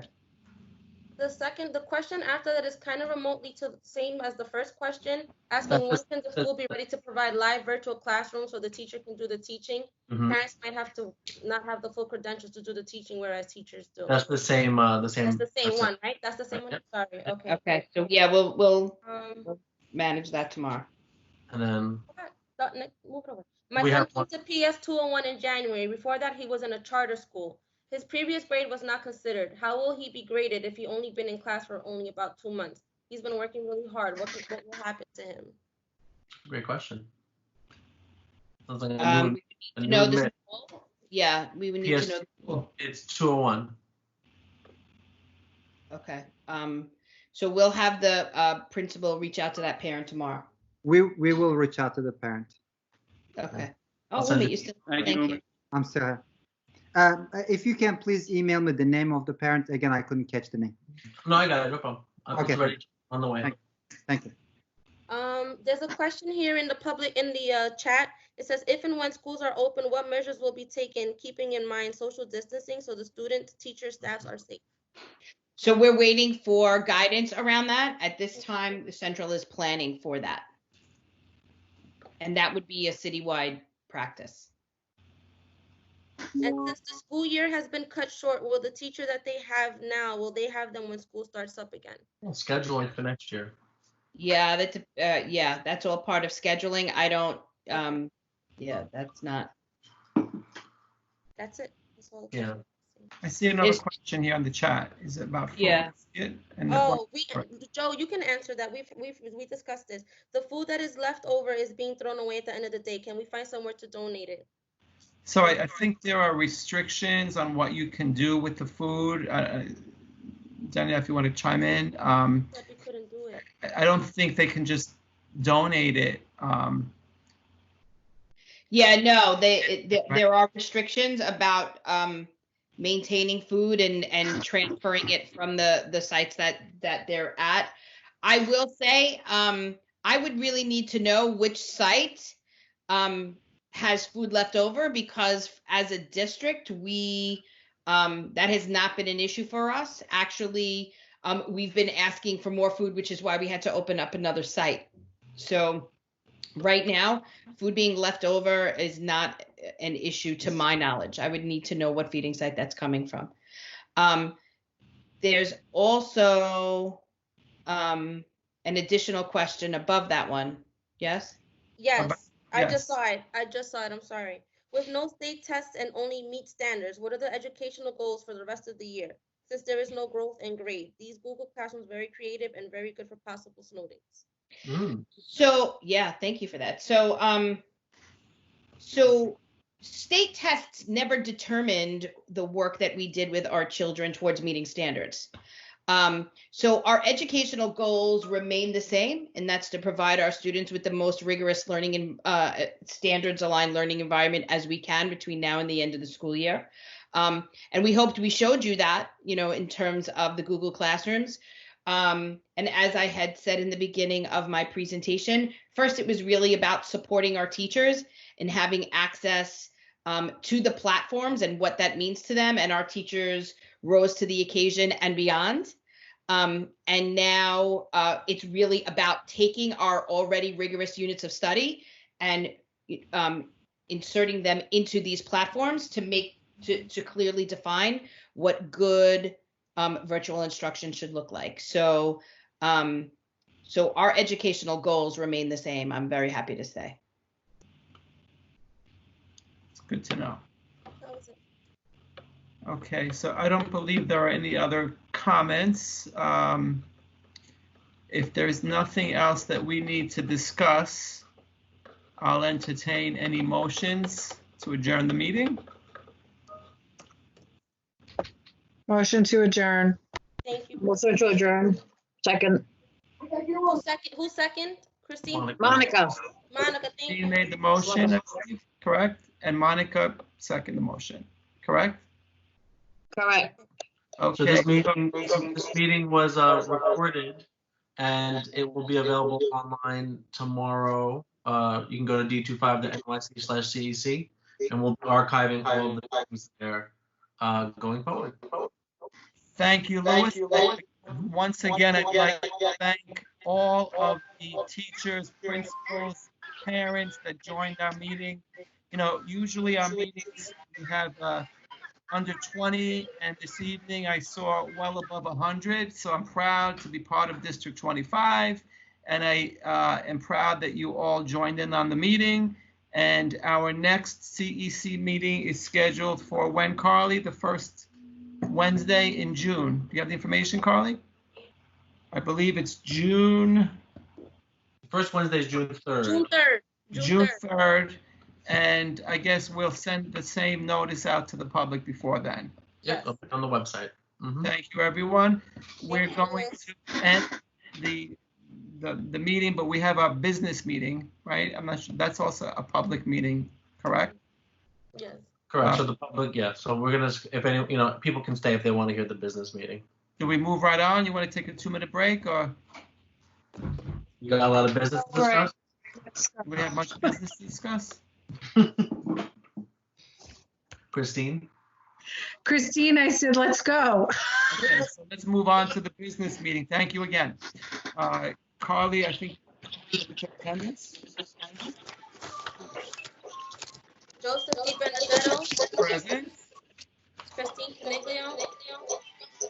Here. What is that? Rushmi? Yeah, so. Rushmi, I'm can you here. hear me? Okay. Victor Lee. Yep. Yeah. Tawana Rivera. Present. Akila Sorio. Present. Edward Kim. Present. Hi, Edward. Lilik Wajianti. Present. And Monica Patino. Present. Yes. Okay. Okay, so I don't, we left off last time in February, and we actually had our emergency meeting where we discussed the town hall with the chancellor. I saw some comments there. People were wondering why didn't we do a virtual one, but I think we decided that we were gonna wait till the school year started, and hopefully it will start before our next scheduled town hall with the chancellor. I don't know if we have any subcommittees that need to report back. I don't think we had any subcommittee meetings, right? Correct me if I'm wrong. Okay. Can you all hear me? Yes. I can hear you. Yes. My earbuds flew out, so I think I'm on speaker here. One thing that seems to be a concern, is the grading system, and Carly should have circulated to you a survey and some comments made by District 24 and District 30, who had a potential resolution regarding the grading policy. I don't know what the other CEC members' position is on that. I could be neutral. I don't know if anyone has anything that they would like to discuss on that issue. Any comments?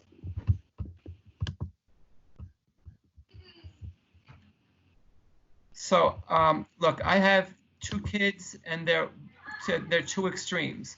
One excels and works very hard, and the other, it's a little bit difficult to get her to motivate her, right? So for that reason, I'm kind of like in the middle of, I'm okay with the way the grading system's established. So, I have no opinion on that. I don't know if anyone else has an opinion. I'm kind of like you, Joe. I'm in the middle. I have a child who struggles, and I have a child who excels. So I think that in these trying times, it's the best of both worlds. I do see, I could go either way. I do see the pros and the cons of it, but I do think that DOE is trying to make sure that they accommodate everybody. And I think as they streamline it and fine tune it, we just have to wait and see how that all works out. Yes, I agree. And the other point I want to make is this is not a permanent thing. I mean, hopefully this whole pandemic will be over.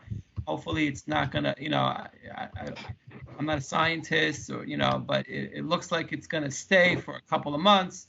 But this is a temporary thing, so it's gonna go back to the normal grading. Hopefully one day, once either they have a vaccine or, somehow we'll go back to the way we were, or at least close to it. So I see this as a temporary thing. And in light of the seriousness of the matter, I think I'm not offended by the grading system. I just don't know what the other CEC members, how they feel. And that's why I wanted to, discuss it now at our business meeting. If anyone else has an opinion.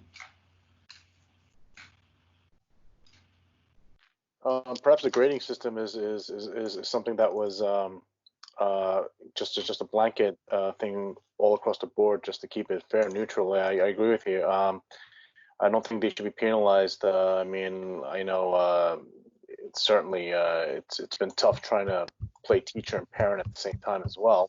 Now, obviously, there are students who are trying to get to high school and whatever programs. I guess the powers that be will address that issue when the time comes. But I think for the time being, for the situation and for the time restraint that was given, I think this is as best of a policy as can be thrown out there. So I think I was in agreement for that as well. So I don't have any issues with the grading policy. Okay, thank you, Ed. Does anyone else have comments, questions, concerns about the grading policy?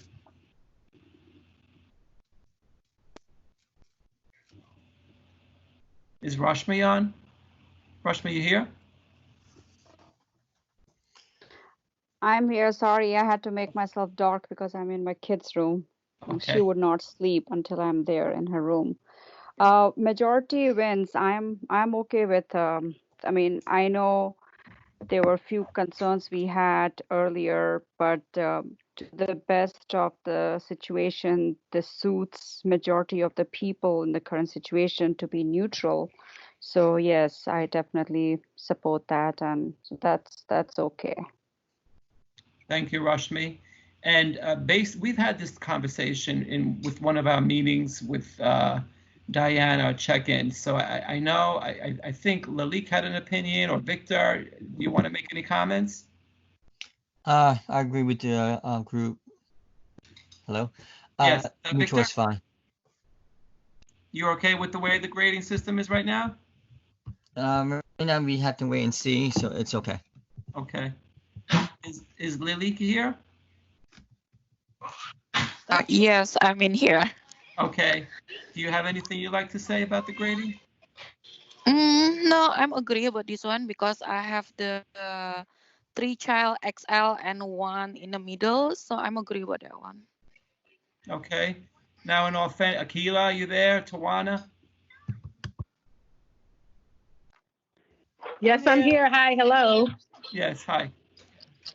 Who's that? I would like to say that I'm definitely okay with the grading policy due to the fact that my situation is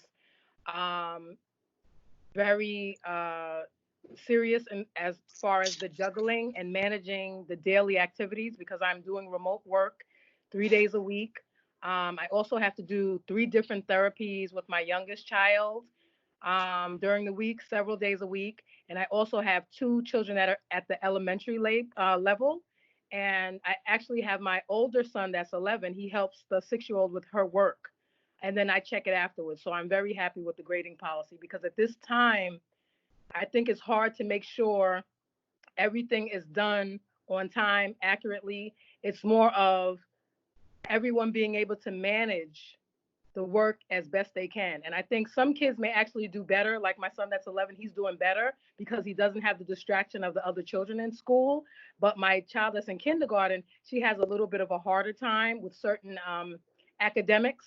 So this way, the grading will make it where everyone's at an even keel as far as their chances of moving on to the next level. Now, some may be unhappy with that.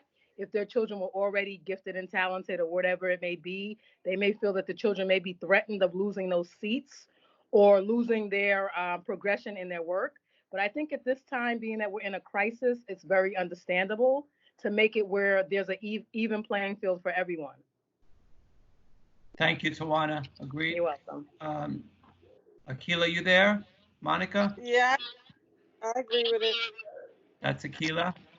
Yeah, I agree with it. I mean, I think it's pretty neutral. So I have two kids, and I think the way everything it was so thrown to them with this remote learning and the way they grasp is really good, and the teacher's really been with them through all the way. So I'm perfectly fine with the grading policy.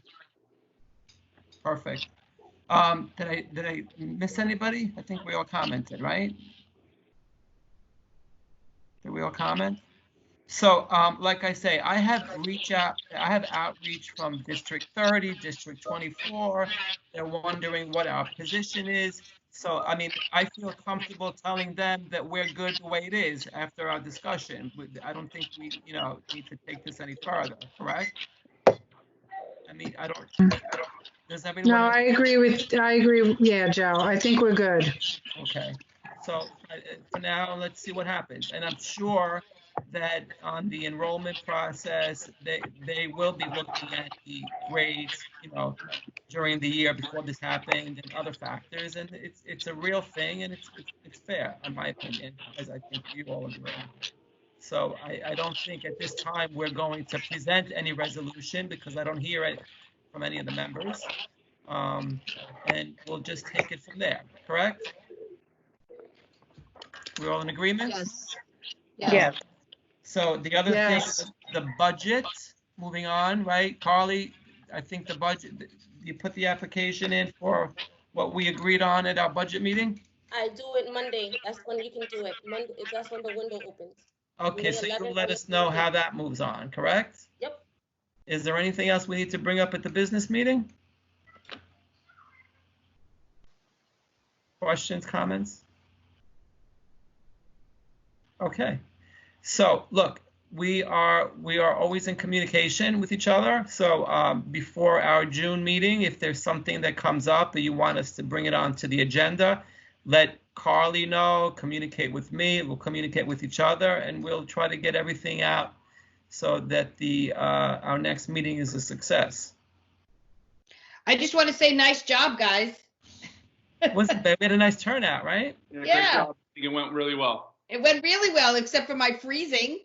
It's okay. I don't know. It must be your family. It is. Everybody's dead. Because we're literally on these calls like all day. And I know. That never happens to her, ever. Yeah. So It's because everybody else is on it at night too. Right, because they sleep until 11. And we had like 125 people on here. That was awesome. It was an amazing meeting. Yeah, I think I was like, wow, that's like a full house. We never would have fit in our little room there. No. So this was positive. We still have members of the public in our meeting, correct? There's a few, yeah. Yeah, So you have a dancer behind you. Hi, Olivia. Oh, hi, Ava. Hi. That's Ava. So, yeah, there was a lot of things going on behind the scene, people crawling under me, taking things, running for showers. Anything, so. At least they weren't freezing. A virtual world. Exactly. So is there anything else anyone would like to discuss before we adjourn this meeting? No, that I was a just great want to meeting, Joe. say- It's Margaret. Hey, Margaret. Hi Hey, guys, that was amazing, and I know it was 2.5 hours, but it didn't really feel that way. It was a lot of information, and it was unbelievable. So thank you guys for putting it together. We So I'll appreciate leave that so you stayed on. Yeah, no problem. I'll leave so you guys can chat. All right. See You you can guys watch all it all soon. over again tomorrow on YouTube. Yep. Bye. Good. Thank you, Margaret. Have a good evening. I just wanted to say that I think that the teachers in our district, I have heard nothing but positive things, and I wanted to say kudos to District 25 leadership because you have an amazing set of principals and teachers out there that have really, really been working as hard as they can under these circumstances. So happy Teachers Day to all of District 25 teachers. Yes, sorry we didn't announce it. Happy Teachers Day to everybody. Yes. Yes, thank you guys. Yeah, we are very proud. Everyone's working very hard. Thank you. And Louis, thank you for coordinating this meeting. I know, like I always tell you, I'm a dinosaur with this stuff, so I appreciate your patience. It's okay. And I think the forum is good now. I think it worked out. I mean, listen, we can use Zoom again. So I like this though. I like Teams. I'm gonna play with Zoom starting tomorrow. I just made my account, my DOE account, and we'll see what it is. But I think this worked out fine. Everyone was very well behaved, and they followed the video conferencing etiquette, muting themselves. Yeah, I think it was great. I think Louis, we didn't see what you're wearing today. Oh, I'm not wearing anything that exciting. And I think we also even turned some of our aggressive people in the chat. They were like, welcome to District 25. Come on. Exactly. Yes, I think so too. Okay, so do we have any? Hey, there you go. Oh, he put sunglasses on. Mike said don't put the glasses on, so I put them on. Yeah, I did tell him that if he put those on during this, he was dead. We can change our background. I'm on the beach now. I know. I How'd you can't do do it. My that? computer's too Oh, old. you did that. Click the dot, Click and the then you dot, see dot, the thing yeah. about the live back. You can change your background. You can choose a from a that. Yes, not you on do. your laptop, I just Danielle, did not on that. your desktop. The I don't three have dots, them. Danielle, where you The click three dots. I have it. Oh, I do. All right, everyone go to the beach. So this is where you guys do your meetings? Where did you see that? Cool. Dot. Danielle is in a lot. You're in a school. Why are you in a school, Danielle? I want to be. That's where I want to be. No, be on the beach. Okay. Wait. How did you get on the beach? On my screen, Danielle and Christine are I next know. to each I other. want to know too. So it's one beach. Louis, you click on the dot, and then what? And then it's in background settings. Here's where I want to be, right here. Only be your. There's I the don't have school. that. Carly, I don't like my computer's too old. It doesn't do it. So it depends. Yeah, I don't think mine either. So. Yeah. So you're stuck with my real background. It's all right. I'm back to. You can't see What me. is that? That's Rush. Who is that? Oh, that's so funny.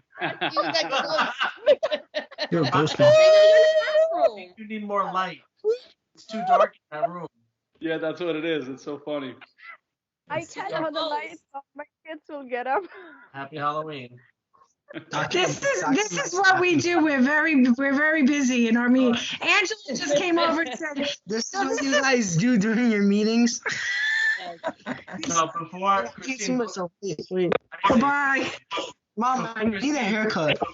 Christine, before when you were in that white room, you would move your head and the crucifix over your bed would appear. I know. I noticed that. So it's really slow. It was weird. I didn't want to have the crucifix over my head. Nobody can hear me. Esther? I hear you, Esther. You're there. All along, I couldn't say anything because Louis had me blocked. What that means? I kept on muting to say something to tell Dr. Mike to tell the presenters to start, and nobody heard me. Sorry, Esther. Oh, that's Louis's responsibility. Oh, now you feel like me. I always get muted, Esther. Even though you work Okay. Esther, choose But the it was a background. very good meeting, by the way. Very good. I love 219 and 201's presentation. Yeah, very nice. It was very, very informative, very inspiring, actually. Yeah. Yeah, I mean, look, I didn't want to take away from their thunder because they really did a beautiful job, but that's really happening in so many of our schools. Yeah. The whole science. Amazing. Where are you, Danielle? That looks like Six Flags. She's on Tatooine. Yeah, Star Wars, Disney. I don't know. I did my If you start option. writing to I Danielle, thought that's Tatooine. Star Wars. This is where Anakin built the pod racer. Yeah, in episode Louis, 1. only you would know that, Louis. I don't know. Because Star Wars was on all weekend, so he watched all of them. Listen, I don't have to wait till they're on. I got them all. Here's another one. The puppy's in Oh, there. that's Mars. No, the moon. What is that? Is that the? Yeah, it looks like a rover behind you. Move your head. My find the puppy. Oh, wait, guys, are we being recorded? Dude, now you gotta put your hands up like you're floating in space. Hey guys, are we still being Minecraft now. Minecraft is a good one. Do we wait, still wait, have guys, are we public on this? is this recording still going on? Are we being recorded? Are we it is still recording. Joe, that's it. Okay, Those then. things So I can always top up the end of it. I and keep forgot. my- All right, Okay. Did we adjourn this meeting? Look down. Yes, Where any am I? In motions Italy? to adjourn? Yeah, let's adjourn. Yes. Yes. Okay. Good night, everybody. Wait, wait. Good night. Who motioned? Wait. Oh, I like this one. You're Who in Halo. motioned to adjourn? Where are you at Yosemite? Brownies. Motion to adjourn. Okay, Christine made the motion. I have to go check brownies, my children said, that are in the oven. I second that. Okay. Yes. So we're done, everybody. Listen, happy Mother's Day to all you mothers. Yes, happy Mother's Day. Thank you. Thank you. And we will chat soon. Wait, it's Okay, Mother's have a Day? great night. Sunday. Bye. Well, guys. Be Good night, safe. everybody. Good night. Love you Bye. all. Everyone. Bye.